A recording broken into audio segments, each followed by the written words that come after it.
आप सभी को नमस्कार। मेरे प्यारे भाइयों, आप सभी का स्वागत है एसएससी 2025 के टॉप 100 एंटोनिम्स के पार्ट 2 में। इससे पहले एक पार्ट मैं आप लोगों को दे चुका हूं, ये पार्ट 2 है। इसको हम आपके साथ मिलकर समझना शुरू करेंगे और हर एक वर्ड पर ध्यान देंगे कि कौन सा वर्ड बना कैसे है, और उसी के बेस पर फिर हमारी क्लैरिटी बहुत अच्छी हो जाएगी। चलिए शुरू करते हैं मेरे प्यारे भाइयों। हमारे सामने शब्द आता है मेरे बच्चे इनएफेबल। हमें बताना है इस वर्ड का एंटोनिम क्या होगा। तो सबसे पहले इसको हम रूट लेवल पर तोड़ लेते हैं। इनको अगर हम समझने की कोशिश करें तो इनका मतलब निकल कर आता है नॉट, यानी कि किसी भी शब्द से पहले अगर इन प्रीफिक्स लगे तो ये मीनिंग को नेगेटिव बनाता है। ई डबल एफ का मतलब होता है आउट, और एबल का मतलब होता है जिसके अंदर कोई कैपेसिटी हो, योग्यता हो, है ना, यानी कि ये इसको बना दे रहा है एडजेक्टिव। अब जिसके अंदर ये कैपेसिटी ना हो कि जो कुछ बाहर निकाल सके, इसका मतलब क्या हुआ, इसको आप बयां नहीं कर सकते, एक्सप्लेन नहीं कर सकते, ये बन जाता है अपने आप में अवर्णनीय। अब इसी की बात अगर हम कहना चाहें तो मेरे भाई ये अपने आप में वो होगा जिसको हम एक्सप्लेन नहीं कर सकते, जिसके अंदर एक्सप्लेन करने योग्यता नहीं होती है। ठीक है मेरे भाई, पार्ट्स ऑफ स्पीच के अकॉर्डिंग एडजेक्टिव होगा। मैं अगर आपसे पूछूं भगवान श्री राम की महिमा को बताओ, तो आप कहेंगे सर हम अपने सामान्य शब्दों में तो खोल के बता ही नहीं सकते, वही मीनिंग यहाँ पर होगा। अब मेरे भाई यहाँ हमारे सामने आ गया इनडिस्क्राइबेबल। पहला शब्द हमारे सामने कौन सा आ गया, इनडिस्क्राइबेबल। जब इनडिस्क्राइबेबल के बारे में हम समझते हैं तो इसका मतलब होता है जिसको इम्पॉसिबल माना जाता है डिस्क्राइब करना। तो आप कहेंगे सर ये तो अपने आप में सिनोनिम हो गया। अगला शब्द है अन। अन से वही वर्ड बन गया नेगेटिव। फैथम का मतलब क्या होता है, समुद्र की गहराई। तो अनफैथमेबल का मतलब हमें समझ में आता है जिसकी गहराई समझ ना आए, ठीक है ना। इसका मतलब होता है डेप्थ, और ये डेप्थ होती किसकी है, डेप्थ ऑफ सी या ओशियन। मेरी बात समझ रहे हैं। तो जिसकी गहराई को समझना योग्य नहीं होता है, यानी कि ये भी लगभग लगभग सिनोनिम ही बैठ गया है, यानी कि जिसको डिस्क्राइब ना किया जा सके। अब हमारे सामने आता है आर्टिकल। आर्टिकल का मतलब होता है मेरे बच्चे स्पीक, बोलना, है ना, और जिसका बारे में कुछ बोला ही ना जा सके वो इनआर्टिकुलेट हो गया। यानी कि ये भी अपने आप में क्या हो गया, लगभग सिनोनिम हो गया। किसका भाई, ये तीनों सिनोनिम तो क्वेश्चन के हो गए। हमें एंटोनिम मार्क करना है तो जिसको एक्सप्रेस किया जा सके, यही इसके लिए बेहतरीन आंसर बन जाता है। Here we can check the answer. Question हमारे सामने आता है, हमें एंटोनिम बताना है। वर्ड लिखा इम्यूटेबल। बाबू इम का मतलब तो वही होगा जो किसी शब्द को नेगेटिव बना दे, है ना। जैसे पॉसिबल से पहले इम हमने लगा दिया तो ये बन गया इम्पॉसिबल। अब हमारे सामने एम यू टी, मुट का मतलब होता है किसी चीज को चेंज करना, है ना। इसी वर्ड से बना है म्यूटेशन। ठीक है, आपको याद होगा कोविड 19 जब आया तो कोविड 19 ने एक अलग सा ही डर लोगों के बीच फैला दिया, और उसके कुछ समय के बाद फिर उसी की एक म्यूटेशन हमारे सामने आई जिसकी वजह से लाखों लोगों की जान चली गई थी। तो इसका मतलब हमें समझ में आता है म्यूटेशन क्या कहना चाहता है, जिसके अंदर कुछ चेंजेस आ जाते हैं। ठीक है, बात समझ रहे हैं? मान लीजिए आप लोगों की जब जॉब लग जाती है तो आप दिल्ली से, मान लीजिए आप असम में आपकी पोस्टिंग मिलती है, परमानेंट वहीं आपको रहना है, तो आपका एड्रेस की म्यूटेशन हो जाती है। एग्जाम्पल से वर्ड्स को याद करना बहुत आसान होता है। अब एबल लगाने की वजह से ये बन गया हमारे सामने एडजेक्टिव, यानी कि जिसके अंदर चेंज होने की कैपेसिटी नहीं हो, अनचेंजिंग इसे हम कह सकते हैं। ठीक है ना। अब मेरे भाई हमें एंटोनिम बताना है। अनचेंजिंग तो इसका अपने आप में क्या हो गया, सिनोनिम हो गया। बोलो हाँ ना। जो चेंज नहीं हो सकता है वो फिक्स्ड है, यानी कि ये भी अपने आप में सिनोनिम ही हो गया है। अगला शब्द हमारे सामने परमानेंट। परमानेंट के बारे में अगर हम कहें तो यानी कि जो अपने आप में फिक्स्ड होता है, जिसके अंदर कोई भी चेंज नहीं हो सकता, यानी कि ये भी अपने आप में सिनोनिम कैटेगरी में बैठ गया। बचा हमारे सामने क्या, ऑल्टरेबल। अब ये ऑल्टरेबल वर्ड बना कैसे है, ध्यान से समझेंगे। इस ऑल्टर को ध्यान से पकड़ेंगे तो इसका मतलब ही होता है चेंज। आपने कभी कोई पैंट्स खरीदी होंगी तो आप उस पैंट्स को ऑल्टर कराते हैं, है ना, चेंज कराते हैं ना, आपकी हाइट लेंथ के अकॉर्डिंग जो भी आप चेंज कराते हैं, शर्ट बड़ी छोटी कराना, इसी को हम कहते हैं ऑल्टर। अब पार्ट्स ऑफ स्पीच के अकॉर्डिंग ये शब्द क्या कहलाता है, वर्ब। इसी का मिलता जुलता एक शब्द और पेपर में कंफ्यूज करता है, इसको भी साथ ही लपेटते हैं, ऑल्टर। इस ऑल्टर का मतलब क्या हुआ, आप जब भी किसी मंदिर में जाते हैं तो सामने एक जगह रखी होती है जहां थाली, पूजा का सामान, ये सब कुछ, इस चीज को हम ऑल्टर कहते हैं। ठीक है ना। ये आपके क्लोज टेस्ट में फिलिप्स में कंफ्यूज करने के लिए दिया जाता है। तो हमारे पास कौन सा वर्ड करेक्ट आंसर बचता है, सी फॉर चाइना। ठीक है, यहाँ इसका आंसर वेरीफाई करते हैं। सीएचएसएल ने हमसे पूछा है सवाल, एंटोनिम बताएंगे आप लोग डिपेकल का। बाबू डी का मतलब अगर हम समझेंगे, किसी भी शब्द से पहले अगर डी हम जोड़ देते हैं तो उसका रूट लेवल पर मीनिंग निकल कर आता है डाउन। डाउन का मतलब कोई चीज़ जो नीचे होती है, नीचे गिर जाना या कम कर देना। बैक का मतलब होता है क्या चीज, स्टिक, यानी कि जो किसी को भी स्टिक मारने की कोशिश करे, मेरी बात समझ में आ रही है, और उसे पीछे कर दे। तो इसका मतलब डिबेकल से हमें क्या समझ में आ गया, एक तरीके से किसी की पराजय, एक तरह से किसी को हरा देना। पार्ट्स ऑफ स्पीच के अकॉर्डिंग ये जो शब्द है अपने आप में नाउन है। पार्ट्स ऑफ स्पीच के अकॉर्डिंग ये जो वर्ड है अपने आप में नाउन है, ठीक है। अब डिजास्टर, देखो कायदे से अगर हम समझे तो ये वर्ड एक नेगेटिव है। अगर कोई इंसान अपने हालातों से हार जाए, उसकी पराजय हो जाए, तो ये तो अपने आप में एक नेगेटिव सेंस जनरेट करता है। बोलो हाँ कि ना, ठीक है। डिजास्टर का मतलब क्या होता है, विपदा। अब देखो जब बहुत ज़्यादा बारिश होती है तो उत्तराखंड में, पहाड़ी इलाकों में बहुत सारी बाढ़ आती है और वहाँ पर डिजास्टर मैनेजमेंट काम करता है, यानी कि जो उस विपदा की स्थिति को संभालता है। यानी कि डिजास्टर भी अपने आप में नेगेटिव वर्ड ही होगा, जिसको हिंदी में अगर हम समझने की कोशिश करते हैं तो विपदा। इसी का मीनिंग अगर हम तैयार करें तो इट इज कॉल्ड कैलेमिटी, ठीक है ना, कमेंट्स में लिख लीजिएगा बाद में। सक्सेस का मतलब सफल होना, पॉजिटिव हो गया। फेलियर नेगेटिव वर्ड हो गया। कोलैप्स का मतलब क्या होता है, लड़खड़ाकर गिर जाना, फेलियर की बात करता है, यानी कि ये भी नेगेटिव है। अब अगर हम वोकैबुलरीज की ट्रिक लगाएं पॉजिटिव नेगेटिव वाली, तो हमें ये बात समझ आती है कि नेगेटिव के सभी सिनोनिम नेगेटिव हैं, एक अकेला बचा है, यही इसके लिए आंसर है, ठीक है। चलिए आंसर वेरीफाई करते हैं। क्वेश्चन हमारे सामने सीएचएसएल से लिया गया है, एंटोनिम हमें बताना है इस वर्ड एक्सटिंग्विश का, ठीक है बच्चे। एक्सटिंग्विश एक बहुत ही सिंपल सा वर्ड है, हम लोगों ने सुना भी है। फायर एक्सटिंग्विशर नाम की एक चीज होती है जो आग बुझाने का सिलेंडर होता है, आग बुझाने वाली कोई भी व्हीकल है, कोई भी जो सरकारी वाहन है। अब एक्सटिंग्विश का मतलब क्या होता है, बुझाना, और ईडी लगाने की वजह से ये बन गया एडजेक्टिव, यानी कि जहां पर आग जो लगी थी वो बुझ चुकी है। बात समझ रहे हैं? हाँ कि नहीं, यानी कि जो आग थी वो बुझ चुकी है। अब इसकी वर्ब के साथ ईडी लगने की वजह से एडजेक्टिव का भी काम कर सकता है, इसी को हम वर्ब की थर्ड फॉर्म भी कह सकते हैं, कोई दिक्कत नहीं है, ठीक है जी। एंटोनिम पर अगर हम आएंगे तो क्या बर्न्ट हो सकता है, आप कहेंगे सर बर्न का मतलब भी जलाना होता है, तो बर्न्ट का मतलब भी जला हुआ ही हो गया, यानी कि ये तो सिनोनिम में बैठ गया भैया। अब हमारे सामने आता है एक अगला शब्द क्वेंच्ड। क्वेंच का मतलब क्या होता है भाई, क्वेंच का मतलब होता है जब किसी इंसान को बहुत ज्यादा प्यास लगी हुई हो और उसकी प्यास बुझा दी जाए। किसी इंसान को बहुत ज्यादा प्यास लगी हुई है, उसकी प्यास बुझा दी जाए, उसी को कहते हैं क्या, क्वेंच, प्यास को शांत कर लेना, ठीक है ना जी। तो ये जो है अलग ही कैटेगरी का वर्ड है ना। इसको हम अगर क्या कहेंगे तो प्यास बुझाई गई, प्यास बुझाई गई, ठीक है ना। अब मुझे इतनी लंबी कहानी इसलिए लिखनी पड़ी क्योंकि ये भी वर्ब की थर्ड फॉर्म ही लिखी है, क्वेंच वर्ब की फर्स्ट फॉर्म है। स्टॉप का मतलब तो किसी को रोकना है, रोकना, आग बुझाना, दूर दूर तक कोई वास्ता नहीं है, तो इग्नाइटेड का इसका मतलब बैठ जाता है जहां पर हम कहते हैं किसी चीज में आग लगा देना, करेक्ट है, फाइन। इग्नाइट वर्ब होती है, इग्नाइटेड उसकी सेकंड और थर्ड फॉर्म है, एक रेगुलर वर्ब है। इग्नाइट का नाउन बनता है इग्निशन। आप जब कोई भी बाइक गाड़ी स्टार्ट करते हैं तो उसपे इग्निशन पॉइंट एक लिखा होता है, आप जब चाबी घुमाते हैं इग्निशन, वहीं से गाड़ी के अंदर एकदम आग जलनी शुरू हो जाती है, ठीक है। ये बहुत अच्छा सवाल है, देख लीजिए। पीएचएसएल से हमसे क्वेश्चन पूछा है भैया, एंटोनिम हमें बताना है इस लिखे हुए वर्ड हेरसे का, ठीक है ना। अब हेरसे के बारे में अगर हम समझने की कोशिश करते हैं तो ये जो हेर्स लिखा है ना, इसका एग्जैक्टली अर्थ निकल कर आया है हियर। हियर का मतलब क्या हुआ मेरे भाई, सुनना। तो जो सुनी सुनाई बातें हमारे सामने आती हैं और उन सुनी सुनाई बातों पर अक्सर लोग क्या कर लेते हैं, सुनी सुनाई बातों पर लोग ट्रस्ट कर लेते हैं, ठीक है ना जी। किसी ने बताया कि इस पहाड़ के पीछे वो जो जगह है वहां पर उस भगवान ने ऐसा किया था। कहीं किसी शास्त्र में कोई जिक्र नहीं है, कहीं किसी ने कोई ऐसी रिसर्च नहीं की, लेकिन सुनी हुई बात पर लोग विश्वास करते हैं, इसी को हम हेर से कह देते हैं। मेरी बात समझ में आ रही है, ठीक है ना।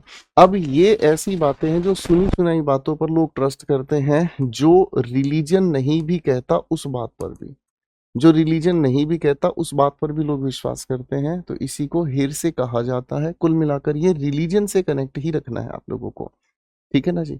तो मेरे भाई अगर हम हेरसी के बारे में ट्रस्ट करने की बात करें, सुनी सुनाई बात पर, जो कि रिलीजन जिसे नहीं कहता, एंटी रिलीजन बातों पर, तो ये अनऑर्थोडॉक्स हमारे सामने क्या हो गया, इसका सिनोनिम बैठ गया है ना।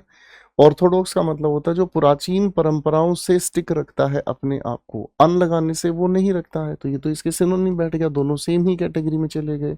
डोगमा एक बहुत प्यारा वर्ड है, इसको तो मैं अच्छे से आपको समझाऊंगा। डोगमा का मतलब हमें क्या समझ में आता है, यानी कि आपके ऊपर कोई अथॉरिटी है, आपके ऊपर कुछ लोगों का, इन्फ्लुएंशियल लोगों का ग्रुप है, अब वो अपने नियम सिद्धांत बनाते हैं और उन नियम सिद्धांतों को नीचे सारे आप जैसे लोग, भाई सारे के सारे लोग चुपचाप मानते हैं, इसी को हम कहते हैं डोगमा। बात समझ रहे हैं?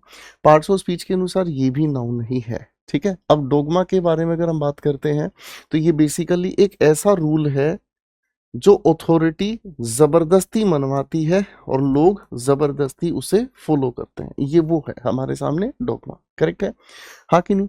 सर यहाँ लिखा है डिसेंट, डिसेंट एंटोनिम है एसेंट का। एसेंट का मतलब क्या होता है? एग्रीमेंट, ठीक है ना। तो एग्रीमेंट का मतलब सहमति की अवस्था हो गई, तो अगर नोट लगा दूंगा तो ये इसका सिनोनिम तैयार होगा। सर इसका दूर दूर तक लेना देना नहीं है, इसका दूर दूर तक लेना देना नहीं, तो ये भी गया हमारे सामने, है ना सर, ये भी हमारे सामने गया, ये भी गया, बचा हमारे सामने कौन सा करेक्ट आंसर है? ऑर्थोडॉक्सी। अब ऑर्थोडॉक्सी का मतलब हमें क्या समझ में आता है, यानी कि जब कोई इंसान परंपराओं के आधार पर पुरानी बातों को चुपचाप मानता चला जाता है, ठीक है। तो यही इसके लिए करेक्ट आंसर बन जाता है। The correct answer goes with C for China, ठीक है। Here we can check the answer. PHSL ने हमारे सामने सवाल पूछा, एंटोनिम बताइए हेगीमनी का। अब इस वर्ड को अगर हम थोड़ा सा ब्रेक कर लें, आसान समझ आ जाएगा। हैगी का मतलब होता है लीड करना, ठीक है जी।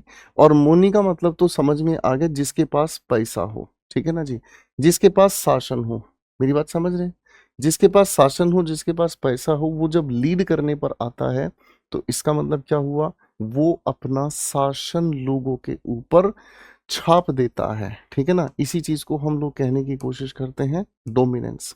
पार्ट्स ऑफ स्पीच के अनुसार ये नाउन है, ठीक है ना। अब इसको सिचुएशन को समझिएगा, ये हमारे सामने एक इंसान है, ये हैगीमनी है, जो एक तरीके से क्या है, अथॉरिटी है। अथॉरिटी होने का मतलब ये अपना इसके ऊपर क्या चलाती है, शासन चलाती है। बोलो हाँ है ना, ठीक है ना। तो क्या इन लोगों के बीच में इक्वालिटी मिलेगी? अरे इक्वालिटी होती तो इनके सिर पे बैठता ही नहीं है कोई, ठीक है ना। तो ये तो नहीं चल पाएगा, इक्वालिटी चल पाएगा? नहीं चल पाएगा, डायरेक्टली इससे कनेक्टेड नहीं है ना। हैगीमनी का एग्जैक्ट सिनोनिम अगर हम पूछते तो हम अथॉरिटी पर मार्क कर देते, एग्जैक्ट सिनोनिम अगर हमसे पूछा जाता तो। बोला हाँ है ना। हमारे सामने लीडरशिप अगर कहा जाता तो एग्जैक्ट सिनोनिम बैठ जाता, है ना, जो नेतृत्व करता है, जो सिर पे बैठ के सबके अपने चलाता है भैया। तो हमारे पास बचा कौन है? सबऑर्डिनेशन, ठीक है ना। सबऑर्डिनेशन करेक्ट आंसर हमारे सामने बचता है। सब का मतलब होता है अंडर, अधीन इसका मतलब होता है। ऑर्डिनेशन का मतलब होता है पॉइंट्स, यानी कि वो पॉइंट जो किसी के नीचे आते हैं उसे हम सबऑर्डिनेट कहते हैं।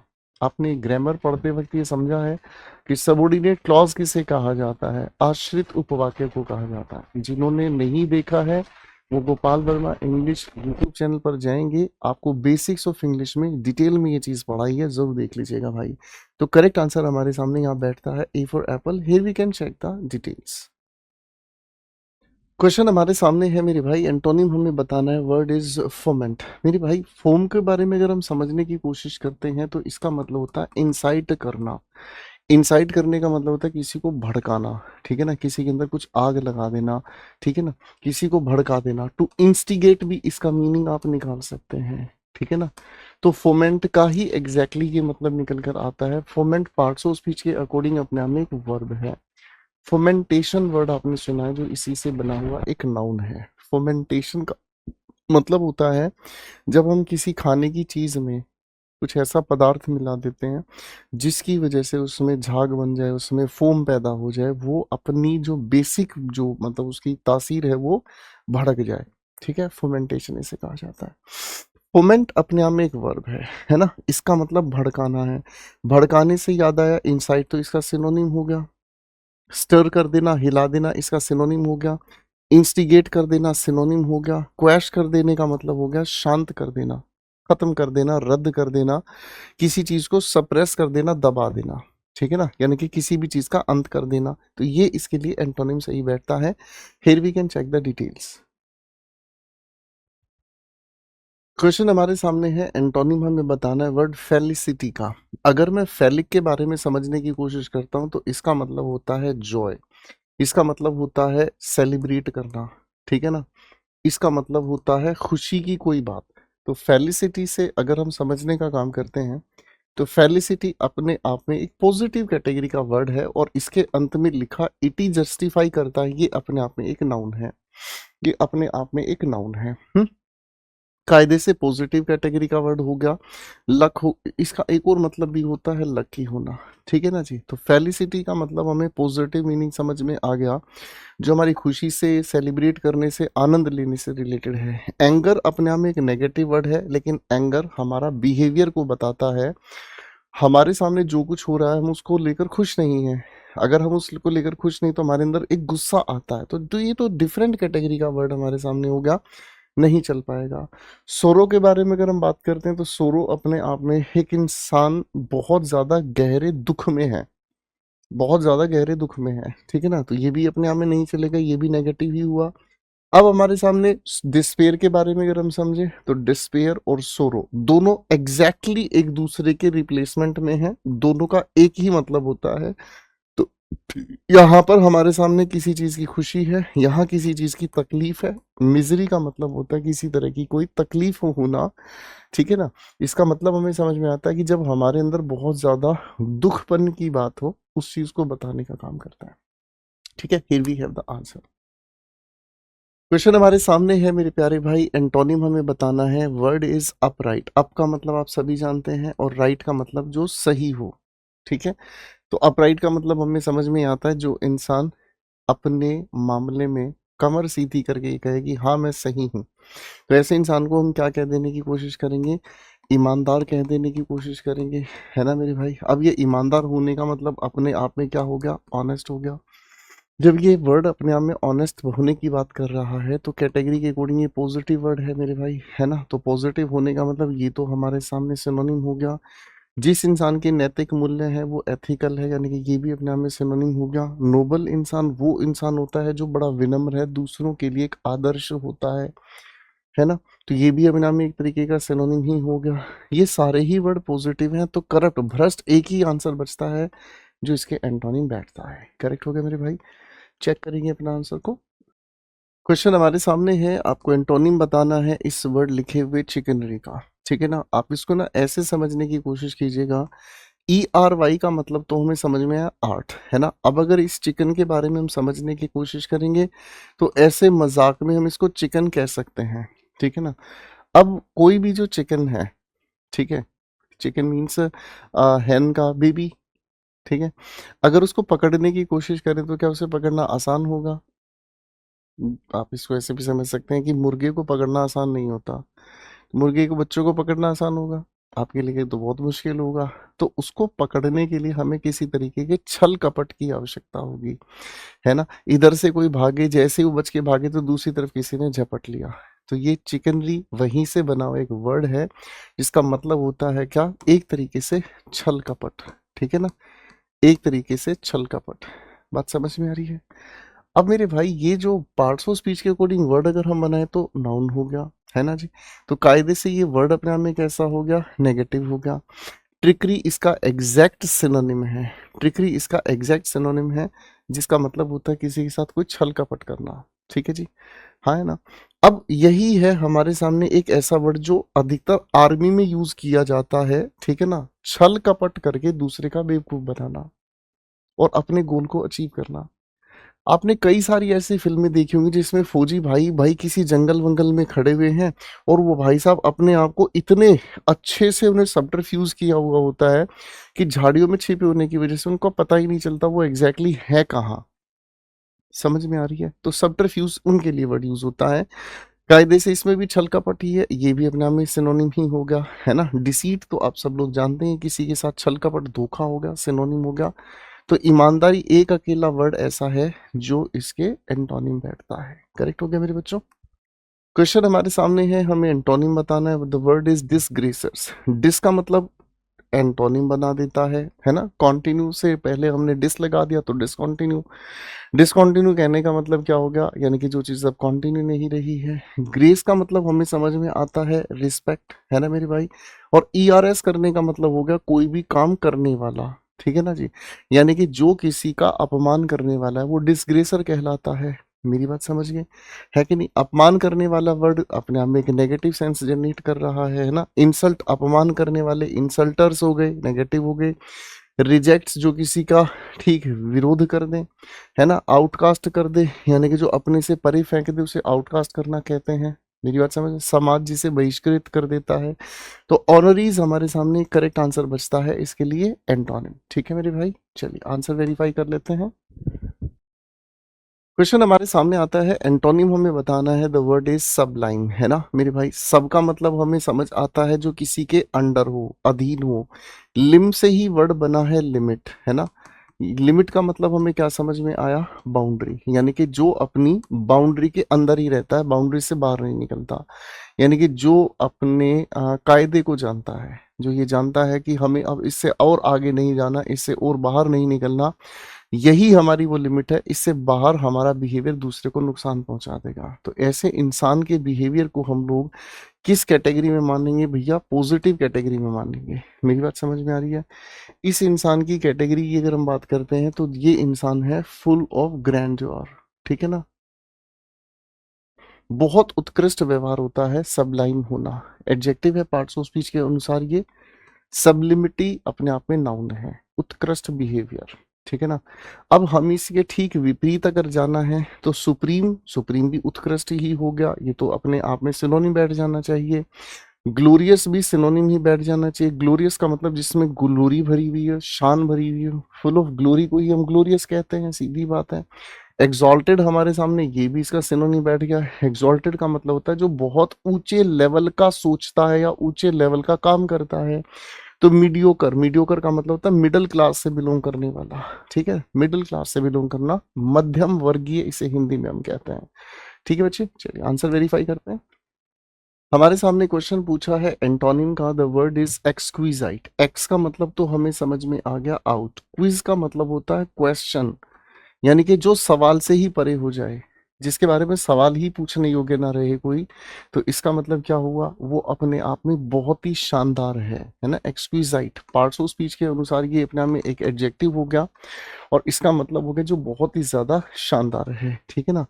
मैं अगर इसके बारे में लिखूं तो एक्सट्रीमली ब्यूटीफुल कह सकता हूँ, बहुत ही ज्यादा जो सुंदर है ना मेरे भाई। तो इसका मतलब ये तो हमारे लिए सिनोनिम है कि नहीं। डेलिकेट होना भी अपने आप में सुंदर ही होता है। अरे फ्लावर्स आपने देखे हैं, फ्लावर्स के अंदर कौन सी ताकत होती है? डेलिकेट होने की वजह से ही तो वो सुंदर लगते हैं, है कि नहीं? मेरी बात समझ रहे हैं? फाइन, फाइन का मतलब भी अच्छा ही होता है, यानी ये सभी तो पॉजिटिव हो गए। कोर्स का मतलब होता है हिंदी में भद्दा, बुरा, घटिया, समझ रहे हैं? जिसके अंदर क्या होती है? फाइननेस नहीं होती। मैं इसी को अगर कहना चाहूँ तो रफ भी कह सकता हूँ, क्रूड भी कह सकता हूँ। क्रूड ऑयल तो सुना ही होगा, कच्चा जो तेल होता है ना मेरे भाई। ठीक है, तो करेक्ट आंसर यहाँ पर हमारे लिए एंटोनिम बी फॉर बॉम्बे बैठ जाता है। And here we can check the answer. Question हमारे सामने आता है, एंटोनिम हमें बताना है वर्ड कॉन्कोमिटेंट का। कॉन का रूट लेवल पर अर्थ हम अगर समझें तो इसका अर्थ होता है टुगेदर। कॉमिट, कॉमिट से हमें याद आ रहा है जो किसी के साथ वफा निभाते हैं, है ना। कमिटमेंट सुना ही होगा आपने। वो कौन सी फिल्म थी? एक बार मैंने कमिटमेंट कर लिया तो उसके बाद तो मैं अपने आप की भी नहीं सुनता। सुनना चाहिए, अपने आप की सुनना चाहिए, ठीक है। तो कमिट का मतलब क्या हमें समझ में आता है? जो किसी के प्रति लगाव रखता है, जो किसी के प्रति ठहराव रखता है, जो किसी के प्रति 100% जुड़ाव समझता है। इसको मैं 100% लिख देता हूँ समझने के लिए।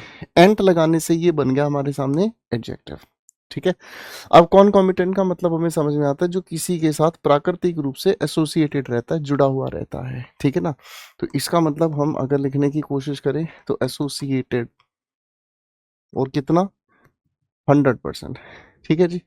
अब एंटोनिम की अगर हम बात करेंगे तो इंडिपेंडेंट, रिलेटेड, ये हमारे सामने आ गया। सेपरेट, सेपरेट का मतलब तो हमें समझ में आता है जो अलग है।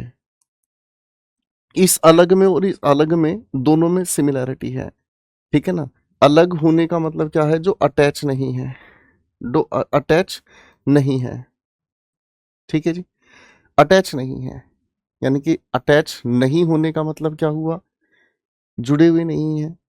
अब देखो यहाँ एक समस्या आ गई, मुझे इसमें आंसर दिखाई दे रहा है लेकिन अगर मैं इसको आंसर मार्क कर रहा हूं तो इसका एग्जैक्ट मीनिंग ये है कि अगर इसकी मैं बात कर रहा हूं तो ये इसका दोनों आपस में सिनोनिम बैठ रहे हैं। तो कई बार आपके एग्जामिनेशन में ऐसी दो चॉइसेस दे देता है एग्जामिनर कि दोनों के दोनों एग्जामिनर आपके सामने जो ऑप्शन देगा उनमें आपको ना समझना होगा कि ये अगर है तो फिर ये क्यों नहीं है। इसका मतलब दोनों ही आपको वहां से हटाने हैं। अब हमारे सामने आता है रिलेटेड। रिलेटेड का मतलब तो कनेक्टेड हो गया। कनेक्टेड है तो ये क्वेश्चन से जुड़ा हुआ है, एसोसिएटेड हो गया। तो हमारे पास इंडिपेंडेंट बचा है। अब मेरे भाई इंडिपेंडेंट इसका आंसर क्यों हुआ? इंडिपेंडेंट होने का मतलब ये हुआ जो किसी पर आश्रित नहीं है। इसको आप कनेक्ट नहीं कर पाएंगे। एक इंसान किसी से जुड़ा, जुड़ने के बाद कुछ समय बीता, वो उससे डिटैच हो गया, अलग हो गया। ये डिटैच्ड है। अटैच होकर अलग हो जा रहा है, इसको डिटैच्ड। ठीक है ना। किसी के साथ भाई आपने क्या किया सर, जुड़ गए थे, उसके बाद आप सेपरेट हो गए, आपका ब्रेकअप हो गया, छोड़ के चली गई, आप सेपरेट हो गए। ठीक है ना। यानी कि जुड़े, पहली कंडीशन तो यही थी। और एक ऐसा इंसान है जो इंडिपेंडेंट है, जिसने किसी से लगाव नहीं, तो ये इसके नजदीक ज्यादा बैठता है, एसोसिएटेड के नजदीक ये ज्यादा बैठता है। कौन? इंडिपेंडेंट। सी फॉर चाइना इसका करेक्ट आंसर। बहुत बेहतरीन सवाल है, जरूर दोबारा से देखिएगा। क्वेश्चन हमारे सामने है, हमें इसका एंटोनिम बताना है मेरे भाई। सवाल है हमारे सामने कॉननेव। ठीक है ना जी। अब कॉन का मतलब होता है टुगेदर, साथ में मिल जाना। ठीक है ना। और नेव का मतलब होता है किसी को नीचा दिखाना, यानी कि किसी के साथ मिलकर किसी को नीचा दिखाने का अगर काम किया जाए तो इसका मतलब हमें समझ में आ रहा है कि किसी के खिलाफ षड्यंत्र रचना। पार्ट्स ऑफ स्पीच के अनुसार ये वर्ब हो गई है और इसका मीनिंग निकल कर आता है टू कॉन्स्पायर, षड्यंत्र रचना। इसका मीनिंग निकल कर आता है टू कॉन्स्पायर। इसका मतलब षड्यंत्र रचना, किसी तरीके के गलत पर्पज के लिए किसी के खिलाफ काम करना। ठीक है। तो ये हमारे सामने होगा कॉन्नाइव, टू कंस्पायर, षड्यंत्र रचना। अब मेरे भाई हमारे सामने क्या हो गया भैया? षड्यंत्र रचने वाले एक दूसरे को सपोर्ट करते हैं। षड्यंत्र रचने वाले एक दूसरे को सपोर्ट करते हैं। कुछ अच्छा काम करने वाले भी लोग एक दूसरे के साथ मिलकर एक दूसरे को सपोर्ट करते हैं। यानी कि ये वर्ड तो न्यूट्रल हो गया हमारे सामने। न्यूट्रल क्यों हो गया भाई? ये पॉजिटिव और नेगेटिव दोनों मीनिंग दे सकता है। कई बार आपके किसी भी क्वेश्चन में ना आपके सामने दो चॉइसेस आपको परेशान कर सकती हैं। एक ऐसा वर्ड हो सकता है जो पॉजिटिव और नेगेटिव दोनों तरीके से डिस्क्राइब कर सकता है अपने मीनिंग को। अगला शब्द है रिजेक्ट। रिजेक्ट का मतलब होता है खारिज कर देना। खारिज कर देने का मतलब क्या होता है? आपके पास कोई आया, उसने आपको प्रपोज किया, आपने उसके प्रपोजल को रिजेक्ट कर दिया। यानी कि अलग ही तरह का वर्ड है ये, समझ रहे हैं? इसका मतलब तो होगा टू रिफ्यूज, किसी चीज को रिफ्यूज कर देना, सीधी बात हो गई भाई। ये तो एक अलग ही कैटेगरी का वर्ड है। मोटिवेट करने का मतलब क्या होता है? मोटिव की तरफ आपको प्रेरित करना। आपने एक लक्ष्य बनाया, उस लक्ष्य की तरफ आपको आगे ढकेल देना कि बेटा और कुछ भी पा सकते हो, और भी कर सकते हो, उसे मोटिवेट कहते हैं मेरे भाई। तो ये भी अपने आप में क्या हो गया? न्यूट्रल वर्ड हो गया, पॉजिटिव या नेगेटिव दोनों तरीके से हो सकता है। सर कॉन्नाइव का मतलब होता है किसी को नीचा दिखाने के लिए षड्यंत्र रचना, और आप इसी चीज का अगर विरोध करते हैं तो यही इसके लिए एंटोनिम बैठता है। ओपोज का मतलब क्या हुआ? कोई ऐसी एक्टिविटी हमारे सामने हो रही है जिसको हम सही नहीं मानते हैं, हम उसके खिलाफ, उसमें साजिश में शामिल नहीं होकर उसका विरोध करते हैं। ये इसके लिए सही आंसर है। ठीक है ना जी। बहुत अच्छा सवाल है। बहुत सारे स्टूडेंट्स ने कॉन्नाइव का एंटोनिम रिजेक्ट यहाँ पर लगाया होगा, लेकिन रिजेक्ट अलग कैटेगरी का वर्ड है। Check your answer carefully. Question हमारे सामने आता है, हमें एंटोनिम बताना है मेरे बच्चे। Word is सेलेरिटी। सेलर का मतलब ही होता है क्विक यानी कि स्विफ्ट। ठीक है ना। सेलर का मतलब ही होता है जल्दी यानी कि क्विक यानी कि स्विफ्ट, और इटी लगाने का मतलब हमें बताता है उसकी अवस्था। पार्ट्स ऑफ स्पीच के अनुसार ये नाउन हो गया। सर अगर क्विक की हम बात करते हैं सिनोनिम है, रैपिड की बात करें सिनोनिम है। मेरी बात समझ रहे हैं? अब मजेदार बात यह है, पार्ट्स ऑफ स्पीच भी इसको चैलेंज कर दे रहे हैं। क्विक अपने आप में एडजेक्टिव भी होता है भाई, रैपिड अपने आप में एडजेक्टिव भी होता है भाई। स्पीड की अगर हम बात करते हैं तो ये वर्ब भी है, ये नाउन भी है। लो जी भाई साहब, कहानी बदल गई हमारे सामने। तेज होने का मंदे से एंटोनिम बना देंगे तो ज्यादा बेहतर है। ठीक है जी। तो ये हमारे सामने करेक्ट आंसर यहाँ पर बनता है। क्वेश्चन हमारे सामने है मेरे बच्चों, एंटोनिम हमें बताना है वर्ड प्रोपिशिएट का, है ना। प्रो का मतलब तो होता है आगे, है ना? इसका मतलब होता है आगे। पिटी शब्द से आप परिचित हैं। पिटी का मतलब होता है दया। एट लगाने की वजह से ये वर्ब बना है जिसका मतलब होता है to cause, to make, to do. यानी कि किसी के प्रति दया भाव करना, दया भाव दिखाना, दया भाव प्रेरित करना, इसे प्रोपिशिएट कहते हैं। ठीक है ना? अब इसका मतलब हमें ये समझ में आता है जब हम किसी इंसान की खुशी के लिए कुछ भी काम आगे बढ़कर ऐसा करते हैं जिससे उसे खुशी मिले। ठीक है ना? कायदे से ये वर्ड अपने आप में पॉजिटिव है ना जी? अपीज का मतलब भी क्या होता है? तुष्ट करना, खुश करना, यानी कि ये इसके लिए सिनोनिम बैठता है, पॉजिटिव वर्ड ही है। प्लैक का मतलब होता है खुश करना, तो प्लेकेट का मतलब ये भी अपने आप में सिनोनिम ही हो गया, पॉजिटिव वर्ड ही हो गया, है ना? रेज का मतलब होता है गुस्सा। एनरेज का मतलब क्या होता है? किसी को गुस्से में भड़का देना। यहाँ आप किसी को शांत कर रहे थे दया भाव से और यहाँ आप गुस्से में भड़का रहे हो, 100% यही इसका एंटोनिम होगा। The word is mollify. Mollify का मतलब क्या होता है? मोल का मतलब होता है कम कर देना, है ना? यानी कि इसका मतलब भी क्या होता है? शांत कर देना, यानी कि टू पेसिफाई। इसका मतलब भी क्या होगा मेरे भाई? किसी को शांत कर देना, पेसिफाई कर देना। बहुत प्यारा सवाल है, इसको जरूर ध्यान से देखिएगा। Here we have the answer. Question हमारे सामने आता है, एंटोनिम हमें बताना है वर्ड डॉगमेटिक का, है ना? देखो, कोई भी जो मालिक होता है ना भाई, वो अपने पास जब डॉग रखता है तो वो उसकी पूरी लाइफ को कंट्रोल करता है, ना इधर जाने देता ना उधर जाने देता। उसी की मर्जी से वो भौंके, उसी की मर्जी से वो काटे।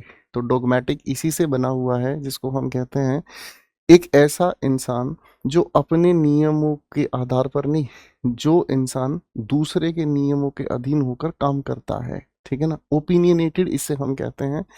टिक लगाने की वजह से एडजेक्टिव हो गया है, इसी को हम अगर कहें तो ओपिनियनेटेड। ठीक है ना? फिर से लिख देता हूँ, ओपिनियनेटेड, है ना? यानी कि जिसके अंदर पहले से किसी ने कुछ नियम सिद्धांत भर दिए हैं, वो उससे बाहर कुछ और सोच नहीं सकता। ऐसा इंसान बड़ा कठोर होता है, सिनोनिम है। ऐसा इंसान बड़े घमंड में होता है, जो मालिक ने कहा वो मैं करूंगा। मेरी बात समझ? ऐसा इंसान जिद्दी होता है, मालिक के बाहर नहीं सोचता। हमें ऐसे इंसान की तलाश है जो फ्लेक्सिबल हो, यही इसका एंटोनिम बन जाता है। फ्लेक्सिबल होने का मतलब जो अपने बारे में भी सोचे, सामने वाले के बारे में भी सोचे, उसे हम कहते हैं फ्लेक्सिबल। ठीक है ना मेरे भाई? और फ्लेक्स तो आप करते ही हैं भाई, शो तो करते ही हैं। क्वेश्चन हमारे सामने आता है, एंटोनिम हमें बताना है। The word is sanguine. सैंग, सैंग का मतलब, अच्छा, सैंग को दो तरीके से हम लेकर चल सकते हैं। एक तो हम लेकर चल सकते हैं सत्संग, ठीक है ना? और ये एक हम समझ सकते हैं सिंग की सेकंड फॉर्म ऑफ वर्ब है ना भाई? गाया किसके बारे में जाता है? जो हमें अच्छा लगे। सत्संग हमारे लिए कैसे होते हैं? जो हमारे लिए अच्छा सोचते हैं, हमारे लिए कुछ अच्छा करने की बात होती है। तो सैंग का मतलब हमें कुल मिलाकर ये समझ में आता है, जो हमारे लिए कुछ खुशी की बात लेकर आए। सैंग्विन का मतलब हमारे सामने क्या हो गया भैया? चीयरफुल। पार्ट्स ऑफ स्पीच के अनुसार पॉजिटिव, और अगर हम कहें तो एडजेक्टिव। ठीक है ना? तो ये तो सिनोनिम। अब हमारे सामने होप से भरा हुआ, ये भी सिनोनिम। आशावादी, ऑप्टिमिस्टिक कहलाता है, ये भी सिनोनिम। पेसिमिस्टिक एंटोनिम है। तो भैया इसकी फिलहाल के लिए अपन छुट्टी कर देते हैं। ठीक है मेरे भाई? क्वेश्चन हमारे सामने है, एंटोनिम हमें बताना है। The word is reverberative. Re का मतलब हमें समझ आता है बैक, या फिर समझ आता है अगेन। किसी चीज के पीछे या किसी चीज को वापस कर देना, या किसी भी चीज को दोबारा करना। ठीक है भाई? बार्ब से अगर हम समझने की कोशिश करते हैं तो बार्ब से बनता है बियर्ड। ग्रीक भाषा में बार्ब का मतलब होता है बियर्ड। ठीक है ना? बार्ब का मतलब बियर्ड होने का मतलब ये भी हमें समझ में आता है, जो हमें फॉरेन की तरफ लेकर चला जाता है, यानी कि जो अजीब है। मैं अगर इन सभी शब्दों को आपस में मिलाने की कोशिश करूंगा तो असभ्य मेरी नजरों में ये घोषित हो जाता है। ठीक है ना? अजीब दिखे, दाढ़ी ही दाढ़ी दिखे भाई साहब मुंह पे है। ठीक है ना? कुल मिलाकर हमारे लिए ऐसा इंसान मीनिंग के हिसाब से अगर समझें तो एडजेक्टिव हो गया, और ये अपने आप में अनअट्रैक्टिव हो गया भाई। ये अपने आप में अनअट्रैक्टिव हो गया भाई। ठीक है ना? ठीक है?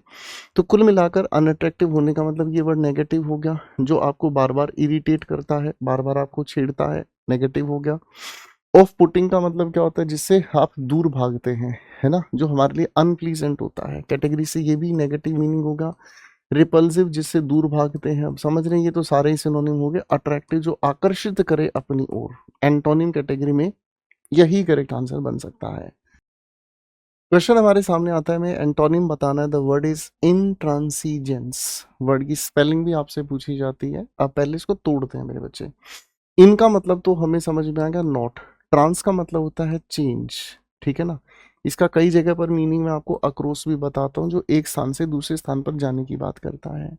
तो जो चेंज नहीं होता जेंस का मतलब उसका अपीयरेंस है ना। इसका मतलब इसके अंदर अडियलपन होता है, ये बदलता ही नहीं है किसी भी तरीके से, समझ रहे हैं। कुल मिलाकर इन ट्रांसीजेंस का मतलब हमें समझ में आता है स्टबर्नेस, ठीक है ना। अडियलपन इसे हम कहते हैं, ठीक है। तो रिजिड हो जाना तो सिनोनिम हो गया। पार्ट्स ऑफ स्पीच के अनुसार ये भी नाउन है, ये भी नाउन है। डिफाइंस का मतलब होता है डिफाई करना, और डिसफाई का मतलब हमें समझ में आता है डिसोबे करना। डिसोबे का मतलब है अवमानना करना, यानी कि ये भी अपने आप में सिनोनिम ही है भाई। कॉम्प्रोमाइज ऑब्स्टिनेसी, ऑब्स्टिनेट होने का मतलब जिद्दीपन होता है। एसी लगाने का मतलब जिद्दी होने की अवस्था, ये भी नाउन है, सिनोनिम चला गया है। तो एंटोनिम एक ही हमारे सामने बचता है, and that is B for Bombay, correct है, कॉम्प्रोमाइज करना। अब यार यहाँ एक सवाल की जो उलझन है ना, वो मुझे थोड़ी सी परेशान कर गई। क्या परेशान कर गई? कॉम्प्रोमाइज अधिकतर वर्ब की तरह यूज किया जाता है, ठीक है ना, लेकिन हम इंग्लिश में वर्ब से भी नाउन बना सकते हैं। जैसे हेल्प है, वर्ब है, लेकिन हम इसको नाउन की तरह से भी यूज कर सकते हैं, I need some help. Smoke है, वर्ब भी है, नाउन की तरह भी यूज कर सकते हैं। तो पार्ट्स ऑफ स्पीच में वर्ब और नाउन का जो रिश्ता है ना, वो बड़ा नजदीक होता है, पाला बदल सकता है। तो इसको लेके ना रिजिड मत होना। ये बहुत प्यारा सवाल है, इसको जरूर देखिएगा, सीपीओ ने पूछा है बेटा। Here we have the answer. Question हमसे पूछता है एंटोनिम बताइए जरा इम्ब्रोग्लियो वर्ड का, है ना। इम का मतलब यहाँ पर इनटू है, मींस किसी चीज के अंदर। ब्रोग का मतलब होता है मिक्स हो जाना, यानी कि किसी चीज के अंदर मिक्स हो जाना, किसी चीज के अंदर मिक्स हो जाना। इम्ब्रोग्लियो का मतलब हमें समझ में यहाँ पर आता है कि जब किसी भी चीज को लेकर बहुत सारी चीजें आपस में मिक्स हो जाएं तो एक मिसअंडरस्टैंडिंग क्रिएट होती है। मिसअंडरस्टैंडिंग के साथ हमें क्या देखने को मिलता है? डिसएग्रीमेंट देखने को मिलता है, आपस में बातचीत नहीं मिल पाती, ठीक है ना जी। तो कुल मिलाकर ये अपने आप में एक नेगेटिव वर्ड है और पार्ट्स ऑफ स्पीच के अनुसार नाउन है। एंटेंगलमेंट उलझन है, बालों की उलझन एंटेंगलमेंट कहलाती है, समझ रहे हैं। फाइन, तो यानी कि ये भी एक नेगेटिव वर्ड है, सिनोनिम चला जाएगा। कॉम्प्लिकेशन उलझन को ही कहा जाता है ना जी, सिनोनिम कहलाएंगे। डिस्प्यूट का मतलब झगड़ा होता है, पार्ट्स ऑफ स्पीच के अनुसार ये नाउन ही है। डिस्प्यूट अपने आप में एक झगड़ा होता है, ठीक है ना, लेकिन इसके नजदीक थोड़ा सा नहीं जा रहा है ये वर्ड, है ना, है नेगेटिव ही। एग्रीमेंट का मतलब होता है आपसी सलाह, आपसी समझ जब मिल जाए। तो ये तो इसका एंटोनिम बैठ जाता है, एंटोनिम पॉजिटिव सेंस के according. Here we have the answer. Question बहुत प्यारा है, ये पेपर ने पूछा है सीपीओ में। एंटोनिम आप बताएंगे कॉवर्ट का। कॉवर्ट बोलकर बाद में समझेंगे, नॉर्मल तरीके से अगर हम समझे तो जो किसी चीज को कवर कर दे। कवर करने का मतलब जो किसी चीज को गुप्त रखे, लोगों के सामने खुलकर ना आने दे, लोगों के सामने खुलकर ना बताए। तो ये बेसिकली अपने आप में क्या बन गया? कॉवर्ट अपने आप में एक एडजेक्टिव हो गया। इसको अगर हम कहना चाहें तो ये हिडन हो गया, हिडन है तो ये सिनोनिम हो गया, है ना जी। सीक्रेट हो गया तो सिनोनिम हो गया, है ना। क्लैंडस्टीन की बात अगर कहें तो क्लैन का मतलब होता है ढक लेना, तो ओवर्ट ही इसके लिए एंटोनिम बैठता है। Correct answer is D for Delhi, ठीक है। ओवर्ट मीन्स जो सबके सामने खुला हुआ है, ठीक है ना, फाइन। और कवर्ट मीन्स जो कवर किया है, ढका हुआ है। करेक्ट आंसर हो गया, here we can see. Question हमारे सामने आया भैया, आपको एंटोनिम बताना है कर्सरी वर्ड का। पहले इस कर्सर को समझने की कोशिश कीजिएगा। आप लोग मोबाइल में जब टाइप करते हैं कोई भी चीज़, या आप अपने कंप्यूटर या लैपटॉप पे जब कोई चीज़ टाइप करते हैं, तो एक कर्सर होता है, एक ऐसी छोटी सी लाइन होती है जो बार बार ब्लिंक कर रही होती है, ठीक है ना, वो कर्सर है। कर्सर का मतलब क्या होता है? जो आपको जल्दी जल्दी लिखने के लिए प्रेरित करती है। तो कर्सरी का मतलब हमें समझ में आता है, जैसे हमने इसके साथ जर लगा दिया है वाई, तो कर्सरी अपने आप में पार्ट्स ऑफ स्पीच के अकॉर्डिंग एक एडजेक्टिव बन जाता है, और ये बन जाता है क्या चीज़? क्विक, जो जल्दी करने के लिए आपको प्रेरित करता है। हेस्टी इसके लिए सिनोनिम हो गया, है ना जी, फाइन। सुपरफिशियल वर्ड का मतलब होता है जो नकली होता है। सुपर मीन्स होता है ओवर, ऊपर। फेस का जो ऊपर कुछ और लगा ले, सुपरफिशियल हो गया, यानी कि ये हो गया हमारे सामने फेक। ये अलग ही तरह का वर्ड है, इसका कनेक्शन नहीं बैठा पाएंगे हम इससे, समझ रहे। अब हमारे सामने कर्सरी का मतलब होता है क्या चीज, ब्रीफ। ब्रीफ की अगर हम बात करें तो जो कुछ समय के लिए ही रुके, थोड़े समय के लिए रुके। कंसाइज होता है, शॉर्ट होता है। ब्रीफ का मतलब शॉर्ट होता है, कंसाइज होता है, कनेक्टेड नहीं है इससे। थोरो का मतलब होता है इन डिटेल, ठीक है ना, इन डिटेल, जो बिल्कुल खुलकर चले। तो यही एंटोनिम सही बैठ सकता है यहाँ पर, और तो कोई वर्ड ऐसा है नहीं। हमारे सामने है, हमें इस वर्ड का एंटोनिम बताना है। देखो, इस वर्ड को पढ़ने से पहले एक बार इस वर्ड को पढ़ें, टिंट। टिंट का मतलब क्या होता है, किसी भी चीज का डार्कर शेड में कलरेशन कर देना। कलरेशन का मतलब रंग देना। आपने गाड़ी देखी है, ठीक है ना जी, गाड़ी के शीशों को लोग टिंट करवा लेते हैं। टिंट कराने का मतलब क्या हुआ, गाड़ी के शीशों पर एक फिल्म लगा लेते हैं जिससे गाड़ी के अंदर झांकना संभव नहीं होता, यानी कि जिसके अंदर देखना आसान नहीं होता। क्यों? क्योंकि डार्कर शेड हो गई है। ये टिंट है। टिंट से ही आपने सुना होगा टिंटेड ग्लास। ये मैं इसलिए आपको बता रहा हूं, इसका इसका मीनिंग अलग है। ये समझ आ गया? अब हमारे सामने टेंट है।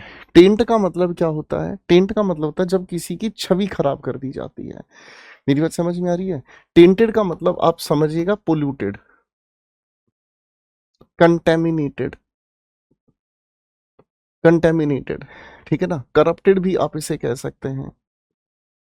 कोई नेता है, उसकी छवि खराब हो गई, उसके ऊपर कोई आरोप लग गया है, आरोप लगने की वजह से समाज में लोग उसे भ्रष्ट मान गए हैं, ठीक है जी। तो ये हमारे सामने क्या हो गया, हमने टेंटेड कह दिया। कुल मिलाकर इस वर्ड का मीनिंग अगर हम समझे तो ये एडजेक्टिव है, कायदे से ये मीनिंग नेगेटिव है ना। तो भाई अब हम यहाँ पर समझने की कोशिश करें तो इम्प्योर, सर नेगेटिव वर्ड ही है ना मेरे भाई, ये नेगेटिव इम्प्योर है। डार्क की बात करेंगे तो ये भी एक तरह से इस टिंट वाले का मीनिंग बन रहा है ना। प्योर अगर हम कहना चाहें या क्लियर हम कहना चाहें, इन दोनों में से कोई एक आंसर छिपा हुआ है। जिस बच्चे ने टेंट और टिंट का डिफरेंस नहीं समझा वो बच्चा यहाँ गड़बड़ करके आएगा। समझ रहे हैं? सर टिंटेड हमने क्या कहा, जिसमें डार्कर शेड है, जिसमें देखना आसान नहीं रहा, तो यानी कि ये डार्क हमने कर दिया, तो इसका एंटोनिम क्लियर है, ठीक है ना जी। ये टिंट का या फिर टिंटेड का एंटोनिम बैठ रहा है। प्योर किसका है, जो भ्रष्ट है उसका शुद्ध एंटोनिम बैठ रहा है, तो यही इसका एंटोनिम बैठ रहा है। बहुत ही अच्छा सवाल है, इसको बहुत अच्छे से तैयार दोबारा से कर लीजिएगा मेरे भाई, and here we can verify the answer. Question हमारे सामने है, हमें एंटोनिम बताना है वर्ड एंथ्रोलिंग का।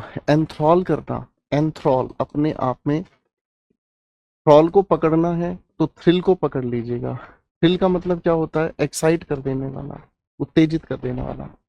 तो एंथ्रॉलिंग और थ्रिलिंग दोनों एक ही मीनिंग कन्वे करते हैं। दोनों का मतलब होता है जो एकदम से आपका ध्यान अपनी ओर आकर्षित कर ले, यानी कि एकदम से आपको जो लुभा दे, आपके मन को, आपकी फीलिंग्स को, ठीक है ना।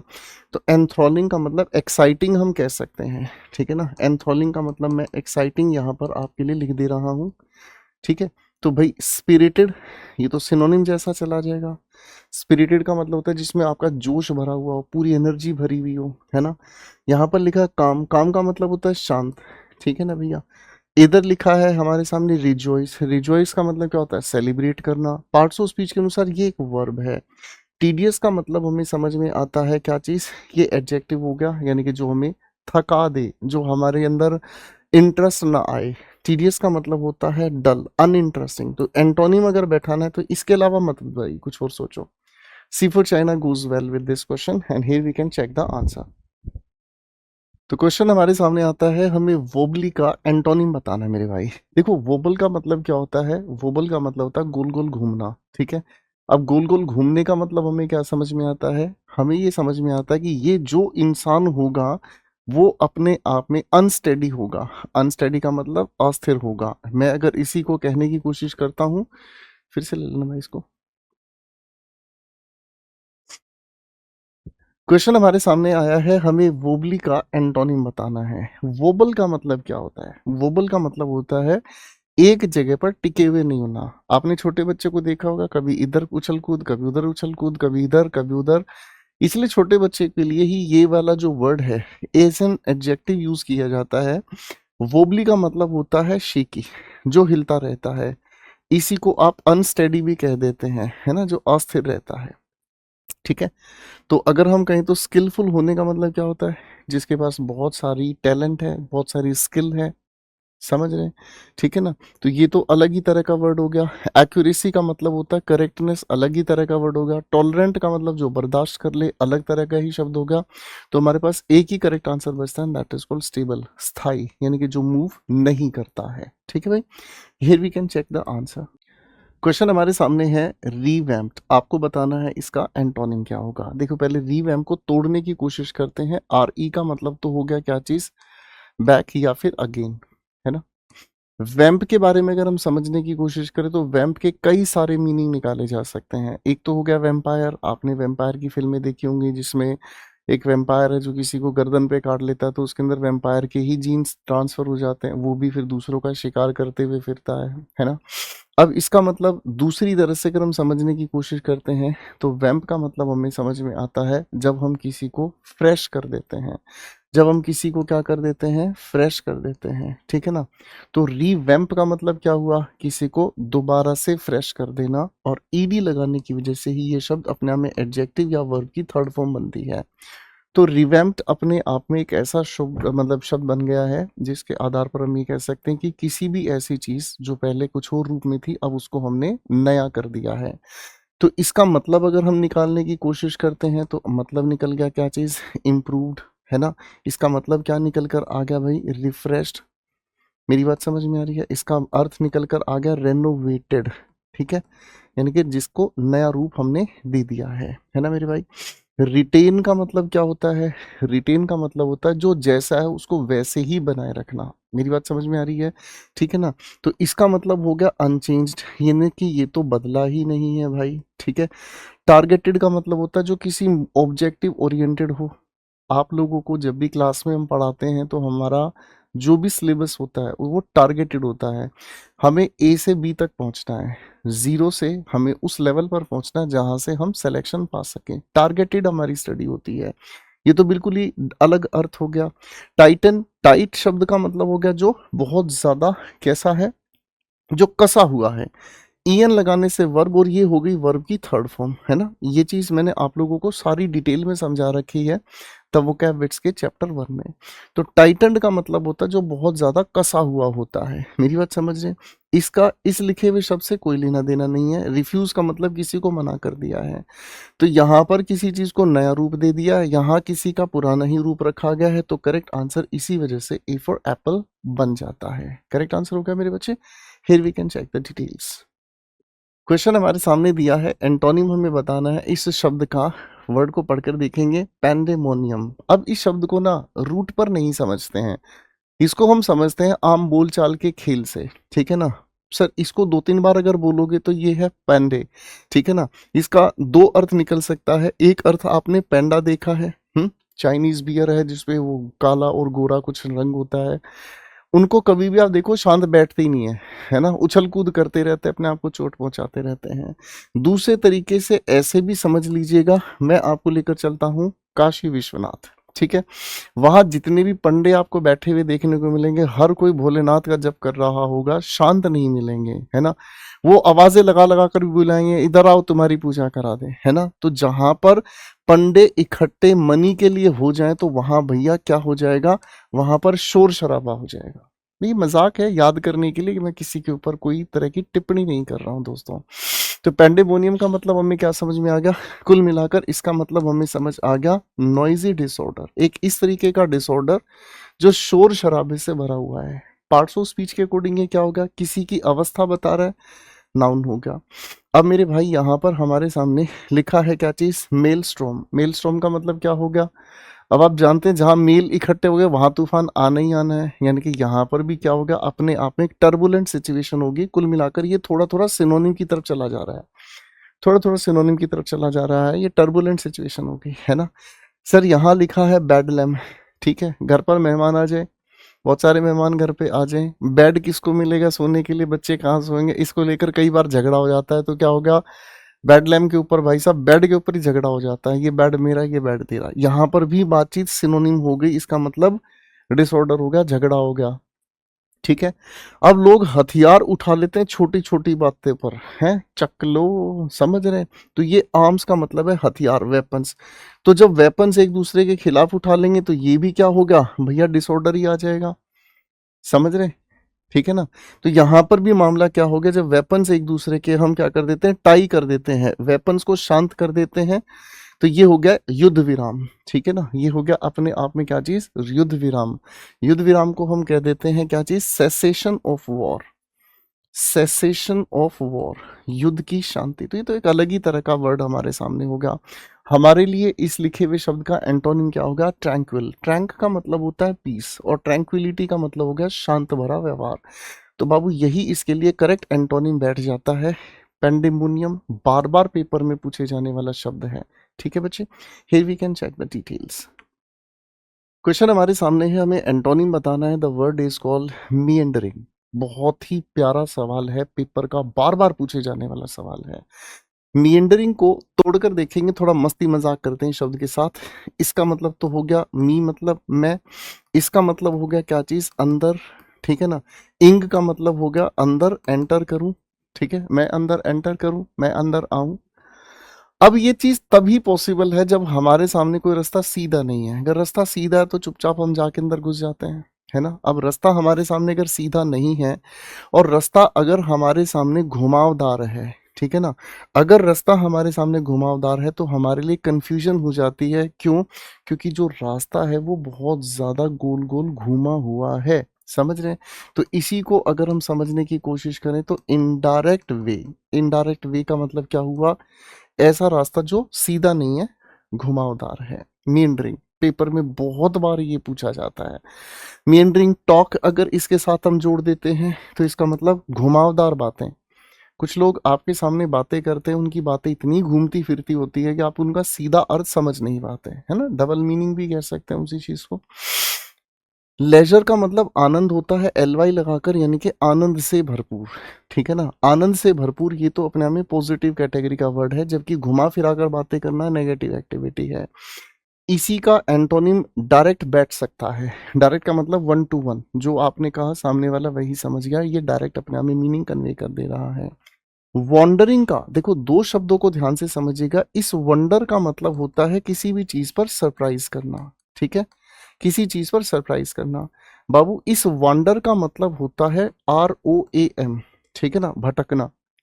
घर से निकल लिए, ना हमें ये पता हमें कहाँ जाना है, ना हमें ये पता हमारे पास कहाँ काम है, लेकिन घर से निकल लिए। ठीक है ना जी, ये भी बात समझ में आ गई। तो वॉन्डरिंग तो अपने आप में भटकने से संबंधित है ना? विंडिंग की अगर हम बात करते हैं तो घुमावदार है, ये तो सिनोनिम बैठ गया। विंडिंग का मतलब होता है टेढ़ा मेढ़ा। पहाड़ पर आप जाते हैं उत्तराखंड, है ना, तो घुमावदार रास्ते होते हैं भाई साहब, टेढ़े मेढ़े, है ना? तो ज्यादा कुछ नहीं, बी करेक्ट आंसर है, जो डायरेक्ट पिन पॉइंट हमें बताता है A to B, बिल्कुल सीधा, ना घुमाना ना फिराना। क्वेश्चन हमारे सामने है, हमें एंटोनिम बताना है इस प्यारे से वर्ड टर्जिट का। अगर हम इसके बारे में समझने की कोशिश करें, ठीक है ना, एक इंसान जो है तो दुबला पतला, लेकिन वो तगड़ा होने की जब एक्टिंग करता है तो वो अपने आप में तगड़ा होने की एक्टिंग करता है। आप इसको दो तीन बार बोलोगे ना तो ऐसा लगेगा तगड़ा होने का एटीट्यूड। मैं इसका मजाक उड़ा रहा हूं, तगड़ा होने का एटीट्यूड। ठीक है ना? अब तगड़ा होने का एटीट्यूड का मतलब हमें क्या समझ आया, दिखावटी व्यवहार हो गया। बोलो हाँ, है ना? वो जबरदस्ती अपने आप को यूं दिखाएगा कि मेरी तो बहुत अच्छी सेहत है ना? तो इसी को अगर हम कहें तो वो जानबूझकर अपने शरीर को फुलाकर दिखाएगा, ब्लोटेड, फुलाकर दिखाने का काम करेगा। मेरी बात समझ रहे? उसकी जो लुक होगी वो कौन सी होगी भैया, वो पोम्पस होगी, है ना? दिखावटी उसका जो भी शक्ल होगा। चलो जी, कुल मिलाकर ब्लोटेड, पोम्पस, दिखावटी हो गया, आडंबरपूर्ण हो गया, नेगेटिव हो गया, है ना? ये तो सिनोनिम है, ये सिनोनिम है, ये भी सिनोनिम है। करेक्ट आंसर हो गया सिंपल। जैसे हैं वैसे ही रहें, वैसे ही दिखें, वैसे ही बात करें, तो सिंपल हो गया। करेक्ट आंसर इसके लिए, here we can check the details. Question हमारे सामने बहुत प्यारा है मेरे बच्चे। एरंट, हमें इसका बताना है एंटोनिम। देखिए ये शब्द बना किससे है, ERR से। ERR का मतलब होता है मिस्टेक। ठीक है भैया। एंट का मतलब होता है लीडिंग, यानी कि जो हमें गलत रास्ते पर ले जाए या जो हमें गलत करने के लिए आगे उकसाए। या जो हमें आगे गलती की तरफ लेकर जाए उसे हम एरांट कहते हैं। ठीक है बच्चे। अब एरांट का मतलब क्या हो गया, कुल मिलाकर गलती की तरफ जो हमें लेकर जाए, यानी कि जो एक तरीके से हमारे सामने रोंग वे के लिए लीड करे। चलो सब कुछ समझ आ गया। तो भैया ये वर्ड अपने आप में नेगेटिव हो गया है ना। स्किल से भरा हुआ, इसका मतलब जिसे बहुत ज्यादा अच्छी किसी चीज की स्किल पता हो, है ना, कौशल पूर्ण इसे हम कहते हैं, अलग ही तरह का शब्द है। सर अगर हम इसकी बात करते हैं एक्सेंट्रिक, एक्सेंट्रिक पेपर में भी पूछा जाता है। एक्सेंट्रिक का मतलब होता है विचित्र किस्म का इंसान, है ना, स्ट्रेंज बिहेवियर। आपके घर पे मेहमान आया, मेहमान ने आपसे पानी मांगा, आपने एक बहुत सुंदर सी प्लेट में एक गिलास, कांच का गिलास में पानी उसको दिया। मेहमान ने कांच से गिलास उठाया अपने हाथ से और भैया उसी से हाथ धोकर कहते जाओ ले जाओ। आप कहेंगे अबे यार मैंने सोचा पानी पीने के लिए मंगा, तुम हाथ धुलना है तो तुम्हें जगह बताते वहां धुलते। एक्सेंट्रिक बिहेवियर है। हार्मफुल का मतलब होता है जो हार्म से भरा, किसी के लिए हानिकारक है ना, अलग तरह का शब्द है। नॉर्मल होना ही इसका एंटोनिम हो सकता है। यहाँ जो किसी के लिए नुकसान पहुंचा दे, किसी को गुमराह कर दे, किसी को कंफ्यूज कर दे, तो ये हो गया अपने आप में एक नॉर्मल सामान्य बात। ठीक है भाई, तो correct answer B for Bombay यहाँ बैठता है। क्वेश्चन हमारे सामने है, हमें कॉन्सिलिएट का एंटोनिम बताना है। कॉन्सिलिएट को तोड़कर देखेंगे तो CON का मतलब, फिर से लेना इसको भाई। क्वेश्चन हमारे सामने है, कॉन्सिलिएट का हमें एंटोनिम बताना है। सबसे पहले CON को अगर हम समझेंगे तो इसका अर्थ है टुगेदर, के साथ। इसका अर्थ होता है के साथ। अगर हम सिली की बात करते हैं तो सिली का मतलब होता है भैया एडजस्ट करना, यानी कि कॉन्सिलिएट का मतलब होता है किसी के साथ वापस तालमेल बिठा लेना। किसी के साथ हमारा कोई झगड़ा हुआ, बातचीत में डिस्टरबेंस हुई, हमने उसके साथ अपनी तालमेल वापस बिठा ली, तो कॉन्सिलिएट का मतलब हमें समझ में आ गया। अब इसी वर्ड से एक वर्ड बनता है जिसे हम कहते हैं रिकॉन्सिलिएशन। कोई पुराना हमारा दोस्त है, जिस दोस्त के साथ हमारा कोई झगड़ा हो गया, बातचीत टूट गई, काफी साल बीत गए, उसके बाद हम उस दोस्त से मिले, बातचीत हमने शुरू की, आपसी बातचीत के बाद हमारी तालमेल वापस बैठ गई, इसे हम कहते हैं रिकॉन्सिलिएशन। ठीक है, इसी से जुड़ा हुआ शब्द है। RE जोड़ने से हमने इसका अर्थ बैक लगा दिया, वापस हो जाना। कॉन्सिलिएट का मतलब क्या, क्लियर समझ आ गया। जब हम किसी के साथ क्या कर लेते हैं, पुराने झगड़े खत्म करके वापसी तालमेल बैठा लेते हैं, पॉजिटिव वर्ड है। पेसिफाई का मतलब शांति बना लेना, सिनोनिम है। मोलिफाई, मोल का मतलब भी पीस होता है, ये भी शांति बना लेना, सिनोनिम होगा। प्लेक का मतलब भी शांति होता है, ये भी सिनोनिम होगा। इंसाइट, भड़का देना, ये एंटोनिम हमारे लिए बैठ गया। घर पे आते ही बहू ने अपने पति को भर दिया, अजय सुनते हो, आपकी माँ ने ना आज मुझे ऐसे ऐसे डांटा। पति भड़क गया, पति गया मम्मी के पास, मम्मी कहा था ना ऐसी बहू मत लाना, चेंज करवा के लाते हैं, चलो मेले में। Just kidding. तो ये करेक्ट इसका आंसर बन गया है। क्वेश्चन हमारे सामने है भैया, एंटोनिम हमें बताना है लुगुब्रियस का। ये बहुत प्यारा शब्द है। कैसे प्यारा शब्द है मैं समझाता हूँ। अगर 2-3 बार आप इसको पढ़ोगे ना अलग अलग, लुगुब्रियस, लुगुब्रियस, तो आपको एक फील आएगा। अगर किसी की लुगाई भाग जाए तो वो अपने दोस्त जैसे भाइयों के पास जाकर सिर्फ रोएगा, समझ रहे हैं। अब लुगु का ही अगर मैं रूट लेवल पर अर्थ समझू ना तो इसका मतलब होता है दुख व्यक्त करना, टू मोर्न। ठीक है, इसका मतलब लुगुब्रियस, OUS लगाने से फुल ऑफ हो गया एडजेक्टिव, है ना, यानी कि दुख से भरा हो गया इसका मीनिंग। मजाक को फिर से याद करते हैं। किसी की लुगाई अगर भाग जाए ना तो वो अपने ब्रोयो, ब्रोयो मीन्स भाइयों जैसे दोस्तों के पास जा जाके बार बार रोएगा, हाय हम जिंदगी बर्बाद हो गया, साला हमारी बीवी भाग गई, हम क्या करें भैया। शोकाकुल वो इंसान रहेगा, ठीक है ना। या फिर अगर मैं कहूँ तो शोक से भरा, इस शोक का मतलब दुख तकलीफ है भैया। तो ग्लूमी दुख से भरा होता है, सिनोनिम है। डिप्रेसिंग सिनोनिम है भैया। मोर्नफुल सिनोनिम है भैया। चीयरफुल खुशी से भरा, है ना मेरे भाई। ये तो आपको इंस्टाग्राम की रील पर ही देखने को मिलेगा, किसी की लुगाई भाग जाए तो कोई खुश हो, भाई जिंदगी बर्बाद हो जाती है, समझ रहे हो, हाँ कि नहीं। ठीक है, correct answer C for China इसके लिए बैठता है। क्वेश्चन हमारे सामने है, प्रीकॉशियस, आपको बताना है इसका एंटोनिम क्या है। थोड़ा सा रूट लेवल पर इसको तोड़कर देखते हैं, अच्छा लगेगा। प्री का मतलब होता है बिफोर, पहले, ठीक है। कोकी का मतलब होता है बर्थ, है ना, यानी कि बर्थ से पहले। OUS लगाने से बन गया ये full of. Parts of speech के अनुसार जाएंगे हम तो एडजेक्टिव हो गया, यानी कि किसी चीज के जन्म होने से या पकने से पहले ही कोई चीज हम यूज कर लेते हैं, ठीक है ना, फाइन। आजकल ये जो शब्द है न्यूज़ में आपको ज़रूर देखने को मिलेगा, और आपको ऐसी सिचुएशन देखने को मिलती हैं कि बहुत छोटी उम्र की बच्चियों के साथ कुकर्म हो जाते हैं, ठीक है ना? ऐसे-ऐसे समाज के अंदर राक्षस घूम रहे हैं, जो छोटी-छोटी बच्ची 6 साल, 4 साल, 5 महीने तक की बच्चियों के साथ कुकर्म करते हैं, ठीक है ना? तो ऐसी बच्चियों को डिस्क्राइब करने के लिए एडजेक्टिव यूज़ मिलेगा आपको प्रीकॉशियस चाइल्ड, समझ गए? ठीक है? ओके। अब इसी को हम अगर सिनोनिम के आधार पर समझें, तो मेरे भाई सिनोनिम क्या हो गया? प्री मैच्योर हो गया, मैच्योर होने से पहले ही, ठीक है? फाइन। अगर हम कहने की कोशिश करते हैं टार्डी, नेक्स्ट वर्ड इज, देखो मैच्योर होने से पहले, प्री का मतलब वही हो गया पूर्व, करेक्ट हो गया। अब एक आता है हमारे सामने यहाँ पर कौन सा शब्द? टार्डी। टार्डी का मतलब क्या होता है? टार्डी का मतलब होता है जो अपने आप में स्लो होता है, डिलेड होता है, देरी से होता है। एब्रप्ट का मतलब होता है ऑल ऑफ अ सडन, एकदम से होने वाला, या फिर अगर हम इसी को कहने की कोशिश करें तो जो एकदम से हो जाता है, अनएक्सपेक्टेड भी होता है, जिसकी उम्मीद भी नहीं थी, हो गया, एकदम से हो गया। अनटाइमली, जिसका कोई समय निर्धारित नहीं होता, वो अनटाइमली है।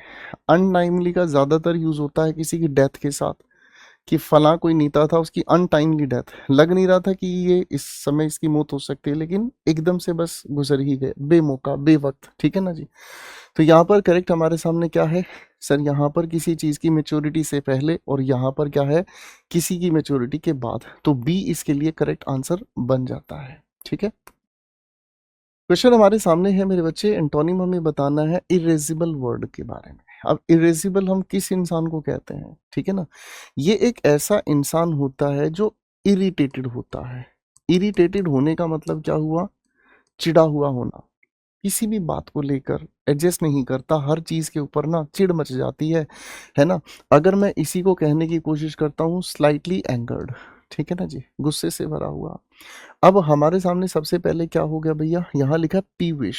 क्या लिखा है? पीविश। पीविश इस इंसान को कहते हैं जो पी के हर किसी से झगड़ता फिर रहा है ना? तो यानी कि ये तो सिनोनिम कैटेगरी में बैठ गया, चिड़चिड़ा, झगड़ालू। वास्पिश, वास्पिश किसे कहते हैं? है ना? जिस इंसान ने अपना फिश खाकर मुंह वॉश नहीं किया, उसके मुंह से गंदगी आती है, बदबू आती है, दूसरे उसके पास नहीं बैठना चाहते। तो ये भी लगभग लगभग सिनोनिम ही बैठ गया है ना? अगला शब्द है इनट्रैक्टेबल। ट्रैक्ट का मतलब होता है पुल, खींचना। इन का मतलब हो गया नोट, जो अपनी ओर ना खींचे। इसका मतलब क्या हुआ? इसका मतलब वो हो गया एक तरीके से जिद्दी हो गया, अलग ही तरह का वर्ड हो गया। ये हो गया हमारे सामने क्या चीज? स्टबन, ठीक है जी। ये शब्द हो गया हमारे सामने स्टबन, जिद्दी। एमिएबल, एमी का मतलब क्या होता है बेटा? या तो आप इसका अर्थ फ्रेंड निकाल लीजिए, या इसका अर्थ लव निकाल लीजिए, है ना? तो दोस्ती, प्यार भरा व्यवहार जिसका होता है, मिलनसार। तो करेक्ट आंसर यहाँ पर हमारे लिए बैठता है D for Delhi. You can check your answer. Question हमारे सामने है, एंटोनिम हमें बताना है इस वर्ड का, सक्सिंक्टनेस। सक का मतलब होता है बेटा बिलो, सिंक का मतलब होता है बाइंड, नेस का मतलब होता है किसी की अवस्था। पार्ट्स ऑफ स्पीच के अनुसार ये सफिक्स इसको नाउन बनाता है, यानी कि किसी ऐसी चीज का नाम जो किसी चीज को बांध देता है जितनी आवश्यकता है उससे कम में। तो इसका मतलब क्या हो गया? इसका मतलब पूरी तरीके से अगर हम समझने की कोशिश करें तो ये ब्रीफ हो जाती है चीज, या फिर अगर मैं कहूँ तो इसका अर्थ निकलता है नाउन के हिसाब से ब्रेविटी। ब्रीफ तो अपने आप में एडजेक्टिव हो गया भाई, है ना? तो ब्रेविटी हमारे सामने, तो इसका बैठ गया भैया सिनोनिम, ठीक है ना? अब हमारे सामने एक शब्द यहाँ लिखा टर्सनेस। टर्स होने का मतलब भी ब्रीफ ही होता है, एग्जैक्ट सिनोनिम बैठ गया भैया। अगला शब्द हमारे सामने है क्या? प्रोलिक्सिटी। प्रोलिक्सिटी का मतलब हमें क्या समझ में आता है? जिसके अंदर बहुत सारे शब्दों का प्रयोग किया जाता है, समझ रहे हैं? यानी कि ये आप लोगों के लिए होगा सुपरफ्लुअस, ठीक है ना? सुपरफ्लुअस तो आप पढ़ते ही हैं, इसी को आप वर्बस भी पढ़ लेते हैं, ठीक है ना? शब्द भंडार, बहुत भरपूर शब्द यूज हुए हैं। एक वर्ड लिखा पिदीनेस, है ना? पिटीनेस, पिटीनेस नहीं है, पिदीनेस। अगर इसकी बात हम करते हैं तो ये भी है कम शब्दों में कहना, यानी कि ये भी सिनोनिम बैठा है। तो करेक्ट आंसर हमारे सामने क्या होगा? प्रोलिक्सिटी। प्रोलिक्सिटी में लेक्स का मतलब ही होता है वर्ड, और प्रो का मतलब हमें समझ में आता है फॉरवर्ड, आगे ले जाने वाला। आगे आगे शब्द आपको मिलेंगे जिसमें। तो सर एंटोनिम पर जाएं तो ये संक्षिप्तता, और यहाँ पर शब्द भंडार की बात करी गई है। बी बॉम्बे करेक्ट आंसर यहाँ बैठता है। क्वेश्चन हमारे सामने है, एंटोनिम हमें बताना है एक्सॉर्बिटेंट का। एक्स की अगर हम बात करते हैं तो एक्स का मतलब होता है आउट, आउट मीन्स बाहर। ऑर्बिट आप सभी लोग जानते हैं, ऑर्बिट क्या हुआ, एक सर्कुलर पाथ होता है किसी भी हेवनली बॉडी का। जैसे अगर हम मून की बात करें तो मून का अर्थ के चारों ओर एक फिक्स बात है जिस पर घूम रही है। सन के चारों ओर जितने भी प्लैनेट्स हैं, हर एक प्लैनेट का अपना अलग ऑर्बिट है, ठीक है ना। तो एक्सऑर्बिटेंट का मतलब क्या होता है, यानी कि जो किसी भी ऑर्बिट मीन्स रास्ते से, लिमिट से बाहर निकल जाए, अत्यधिक हो जाए, एक्सेसिव हो जाए। इसका मीनिंग यहाँ से क्या समझ में आ गया मेरे भाई, जो एक्सेसिव हो जाए, है ना। पार्ट्स ऑफ स्पीच के अनुसार ये शब्द एडजेक्टिव हो गया है। हिडन एंटायरली डिफरेंट वर्ड है। हिडन का मतलब तो छिपा हुआ है, कंसील्ड है, जो लोगों के सामने है नहीं। परसिस्टेंट का मतलब हमें क्या समझ में आया भाई, परसिस्टेंट का मतलब है जो लगातार चीज चल रही है। जैसे इंडिया में 18 से 25 साल की उम्र के जितने भी बच्चे हैं, इनको परसिस्टेंटली एक ही चीज पर लगाया जाता है कि वो सोशल मीडिया के एडिक्टेड हो जाएं। वो किसी तरीके से इंस्टाग्राम, यूट्यूब और इस तरह का कोई भी सोशल मीडिया, इससे बाहर निकल ही ना पाए, ताकि उनको ये फील ही ना हो कि उनके लिए गवर्नमेंट जॉब पाना भी एक सपना हो सकता है। परसिस्टेंट हैबिट है। रीजनेबल का मतलब होता है जो तार्किक है, जिसके पीछे एक तर्क है, रीजन है। यहाँ पर एक्सेसिव है, काबू से बाहर हो जाना। यहाँ पर कोई चीज कंट्रोल में है, रीजनेबल है, तार्किक है। सर एंटोनिम जा सकते हैं हम इसके साथ, ठीक है ना। स्लगिश किसे कहा जाता है, जो बहुत स्लग करता है, मींस स्लो मूविंग है। आप अपना मोबाइल नया तब खरीदते हैं जब आपका पुराना मोबाइल बहुत स्लग करता है, बहुत स्लो चलता है। आपने क्लिक किया, साइट ओपन नहीं हो रही, आप कोई चीज़ भेज रहे हैं, उसके ऊपर सर्कल घूम रहा है, स्लगिश हो जाता है, ठीक है। वर्ड का यूज़ करना भी सीखेंगे मेरे प्यारे भाई, ठीक है। तो करेक्ट आंसर यहाँ बैठता है हमारे सामने, सी फॉर चाइना। क्वेश्चन हमारे सामने है, एंटोनिम बताना है हमें, डिसिपिटेट, ठीक है ना। अब देखो, डिसिपेट का मतलब समझने की कोशिश करेंगे तो डिस का मतलब क्या होता है, डाउन कर देना। कुल मिलाकर नेगेटिव वर्ड है, फिर से लेना इस शब्द को। क्वेश्चन हमारे सामने कहता है एंटोनिम हमें बताना है इस वर्ड डिसिपेट का। कैसे बनता है ये शब्द, मैं आपको समझाता हूँ। देखो बच्चे, डिस अपने आप में वर्ड नेगेटिव बनाता है, जिसका मतलब होता है क्या चीज, डाउन। सिप का मतलब होता है किसी भी चीज को धीरे धीरे पीने की कोशिश करना। एट इसे वर्ब बना दे रही है, ठीक है ना, यानी कि किसी चीज को धीरे धीरे पीना। तो जब किसी भी चीज को धीरे धीरे पीने की अगर बात कर रहे हैं हम, तो इसका मतलब क्या होता है, वो चीज धीरे धीरे खत्म हो जाती है। टू डिसअपियर, है ना, टू वेस्ट स्लोली, किसी भी चीज को धीरे धीरे खत्म कर देना। अब मेरे भाई यहाँ पर हमारे सामने वैनिश की अगर हम बात करते हैं तो गायब हो जाना, ये तो सिनोनिम बैठ गया भाई। धुंध आसमान में है, जैसे ही सूरज चमका, धुंध गायब, वैनिश हो गई। चैलेंज करने का मतलब तो किसी को आप जानते हैं, चैलेंज करने का मतलब किसी को ललकारना, चुनौती देना, आ जा तेरे अंदर हिम्मत है तो चक लो। तो ये तो अलग ही कैटेगरी का वर्ड है भाई। गैदर का मतलब होता है किसी चीज को कलेक्ट करना, ठीक है ना, इकट्ठा करना। ओवरलुक का मतलब होता है किसी चीज को इग्नोर करना, ठीक है ना। अब भैया इसमें हमें क्या चीज चाहिए, ये तो गायब हो रहा है ना। अब यहाँ पर गायब होने वाली भी बात हो गई है, गैदर होने वाली भी बात हो गई। यहाँ तो कोई नजदीकी बैठ ही नहीं रहा है ना। तो इसका मतलब हम चैलेंज को तो दूर दूर तक नहीं लेके चल सकते। वैनिश सिनोनिम में ये भी नहीं चलेगा। ओवरलुक नजरअंदाज करना, नजरअंदाज हम कर रहे हैं तो इसका मतलब हम उसको वैनिश ही कर रहे हैं अपनी नजर से, ये भी नहीं। तो हमारे पास गैदर, इकट्ठा करना, एटलीस्ट जो चीज हम इकट्ठा कर रहे हैं वो चीज हमारे सामने विजिबल तो ही है ही। कई बार ऐसे क्वेश्चन आपके पेपर में पूछे जाते हैं जिनका डायरेक्ट एंटोनिम या डायरेक्ट सिनोनिम नहीं होता। तो ऐसी सिचुएशन में हमें क्लोज इनफ, नजदीकीपन ढूंढना होता है शब्द में, कहाँ सिनोनिम एंटोनिम बैठ सकता है। और एक बात हमेशा याद रखिएगा कि कोई भी शब्द किसी का एग्जैक्ट सिनोनिम या एग्जैक्ट एंटोनिम नहीं होता। आपके लिए ये बहुत बड़ी बात होगी समझना, कोई भी वर्ड किसी का एग्जैक्ट सिनोनिम या एंटोनिम नहीं होता। सर किसी भी शब्द का सिनोनिम एग्जैक्ट क्यों नहीं होता, अगर सिनोनिम ही होता तो उस शब्द की हमें जरूरत ही नहीं पड़ती। हर शब्द की इंटेंसिटी, उसका एनवायरनमेंट, कहाँ उसका आप यूज कर रहे हैं, अलग अलग मीनिंग निकलता है। आप समझ में आ गई, ठीक है। आपने एक मुहावरा सुना है, मेरी आंख लग गई थी, इसका मतलब मैं सो गया था। अब मैं इस आंख को हटाकर अगर यहाँ पर कहूँ कि मेरा लोचन लग गया था, तो सामने वाले को बड़ा अजीब लगेगा, यार ये मुहावरा तो नहीं बना। समझ रहे। तो कई शब्द सिनोनिमस होते हैं, हमें पेपर के अकॉर्डिंग पढ़ने पड़ते हैं, लेकिन वो एग्जैक्ट नहीं बैठते हैं, ठीक है। चलिए अपना आंसर चेक करेंगे। क्वेश्चन हमारे सामने है, हमें एंटोनिम बताना है वर्ड चेस्ट का, ठीक है ना। जिसके पीछे लोग चेज करें तो नेचुरल सी बात है वो इंसान बहुत ही ज्यादा अच्छा होगा, ठीक है ना। इसी चेज से बना है चेस्ट, ठीक है ना। चेस्ट का मतलब क्या हुआ, जिस इंसान की चेस्ट क्लीन है। अब इसका मतलब समझिएगा, जिस इंसान के चेस्ट पर किसी तरह का पाप नहीं है, किसी तरह का बोझ नहीं है, यानी कि वो इंसान अपने आप में क्या हो गया है, प्योर हो गया है। वो इंसान अपने आप में क्या है, प्योर हो गया है। प्योर तो बैठ गया भैया सिनोनिम, पवित्र इंसान होना, है ना। मोडेस्ट होना भी अपने आप में क्या है, एक तरह का विनम्र होना, एक तरह का हम्बल होना, ठीक है ना। तो यानी कि हम्बल होना पवित्र इंसान के थोड़ा नजदीक बैठ सकता है। करप्ट के बारे में अगर हम समझते हैं तो ये भ्रष्ट इंसान होता है भाई साहब, इसकी कोई नैतिकता नहीं होती है, ये बहुत इंसान इमोरल होता है ना। ये इंसान पूरी तरीके से क्या हो गया भाई, इमोरल हो गया। फिर से लिख देता हूं बेटा, इमोरल हो गया, ठीक है ना। इस इंसान को, करप्ट को ही अगर हम कहना चाहें तो ये इंसान ऐसा होता है जिसका ना कोई रास्ता नहीं होता, पक्का वाला कुछ भी कर सकता है अपने गोल को पाने के लिए। इन एप्ट, एप्ट मीन सुटेबल, जो नहीं है ना। तो ये तो गलत ही हो गया। तो करेक्ट आंसर यहाँ पर एंटोनिम पर अगर बैठेंगे तो ये वो जो इंसान पवित्र है, ठीक है ना, ये वो इंसान जो अपने आप में भ्रष्ट है। तो यही इसके लिए करेक्ट आंसर बन जाता है, ठीक है मेरे प्यारे भाई। हमारे सामने अलग तरह का है, आप एक बार इसको स्क्रीन को रोक कर पहले एक बार पढ़कर देखेंगे।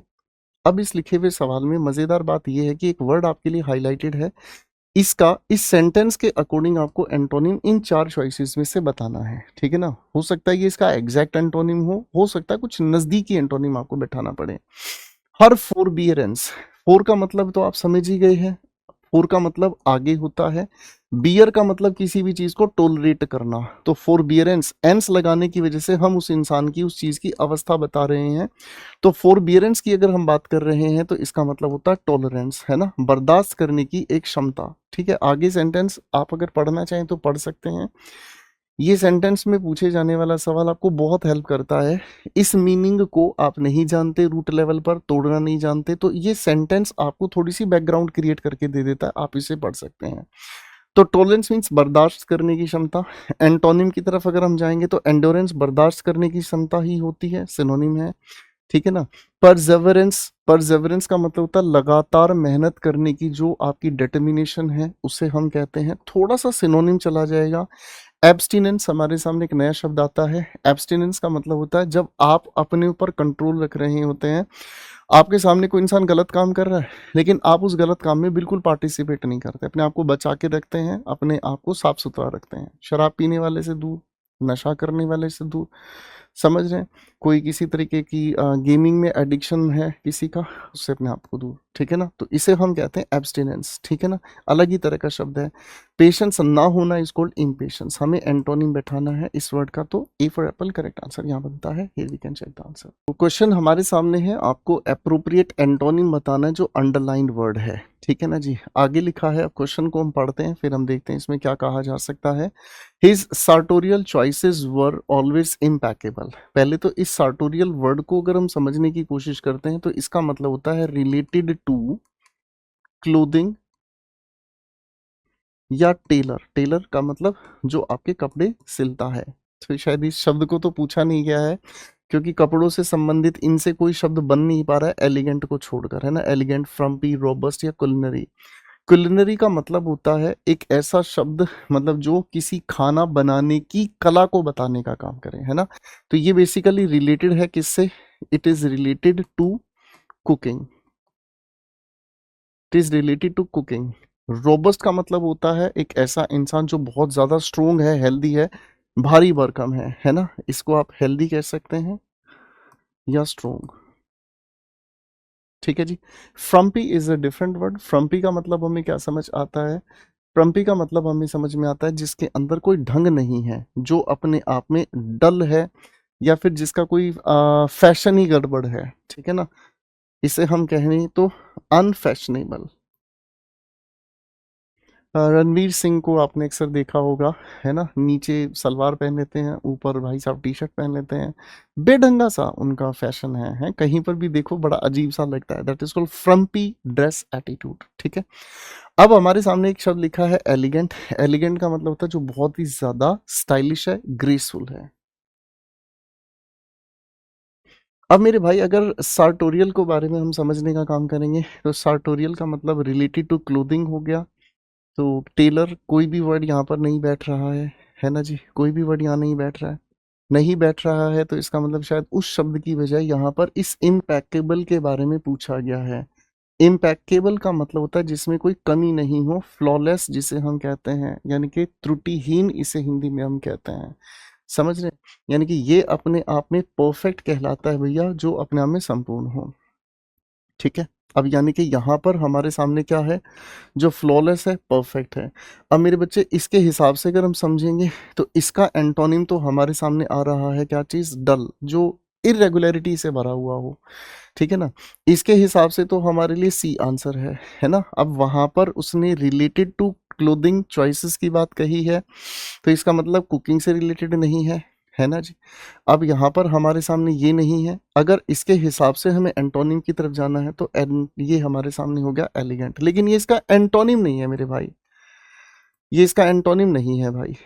ठीक है ना, क्यों एंटोनिम नहीं है, क्योंकि जो उसकी कपड़ों से रिलेटेड चॉइसेस है उसमें कमी नहीं रहती, तो यानी कि उसकी जो चॉइसेस हैं कपड़ों से रिलेटेड वो एलिगेंट ही तो हैं, तो एंटोनिम तो नहीं बैठ पाया।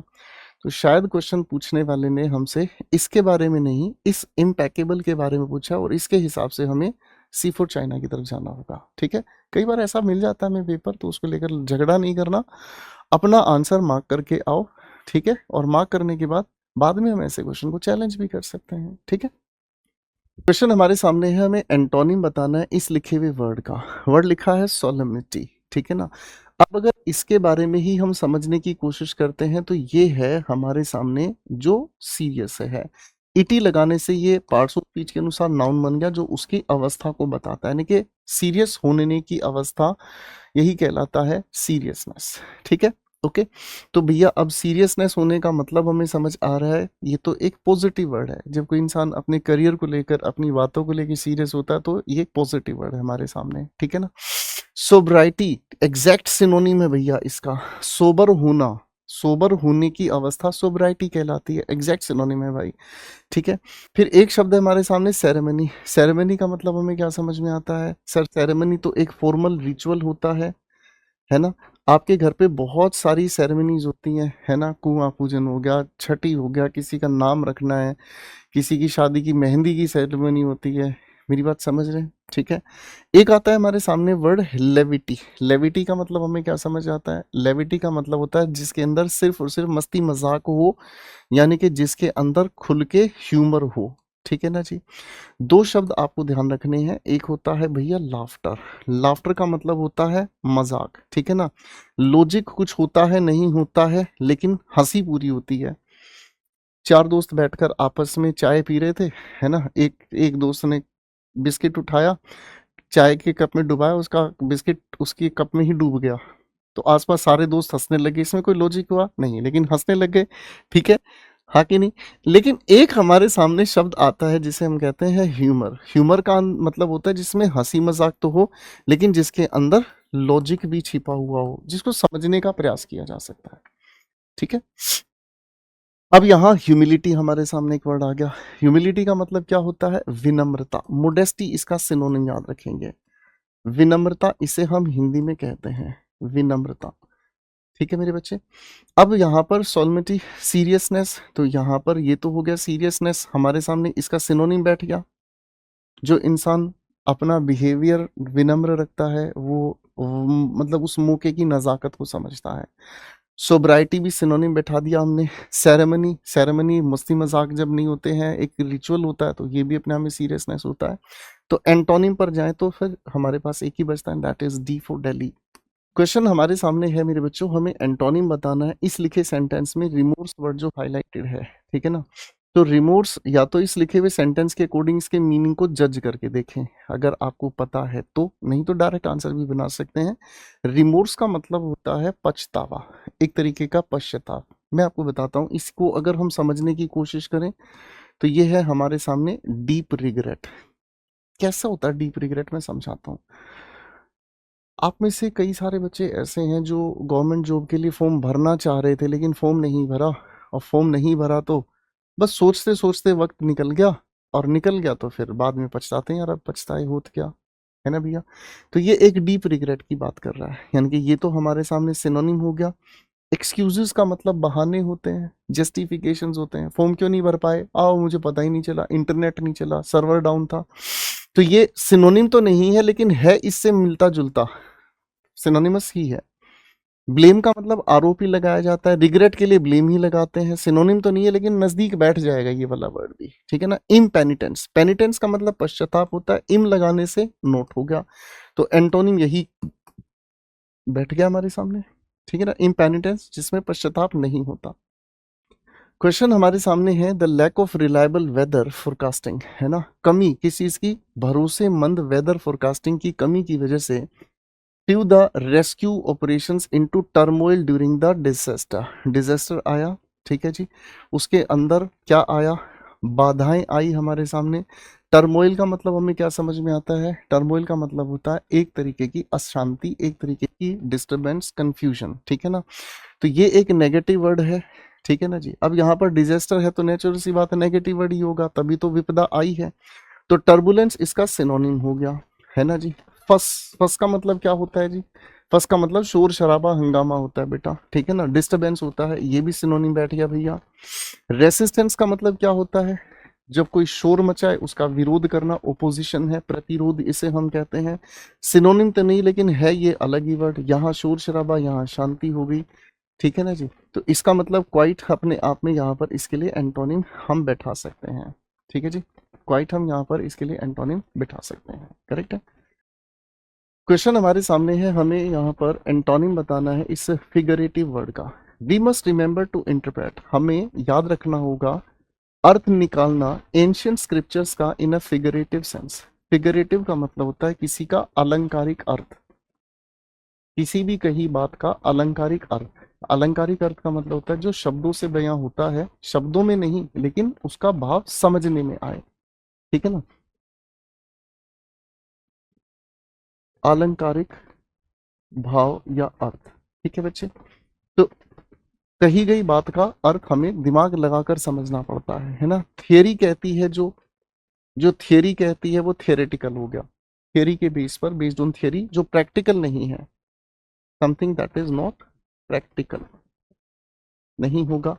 लिटरल का मतलब होता है, जो लिटर का मतलब जो शब्दों से है, यानी कि शाब्दिक हो गया, एंटोनिम जा सकता है। इम्पॉसिबल बिल्कुल नहीं होगा। इनिमिकल का मतलब क्या होता है जी? इनिमिकल का मतलब होता है जो हार्मफुल होता है, अनफ्रेंडली होता है ना। इनिमिकल में एनिमी छुड़ा हुआ है, एनिमी जो जुड़ा हुआ है तो वो हार्मफुल हो गया हमारे लिए। करेक्ट आंसर यहाँ पर अलंकारिक भाव से शाब्दिक भाव पर हम चले गए हैं, ठीक है। करेक्ट आंसर बी बॉम्बे बनता है। क्वेश्चन हमारे सामने है, आपको ऑपोजिट बताना है टेम्पेस्टुअस। ओयूएस लिखने की वजह से एडजेक्टिव हो गया है।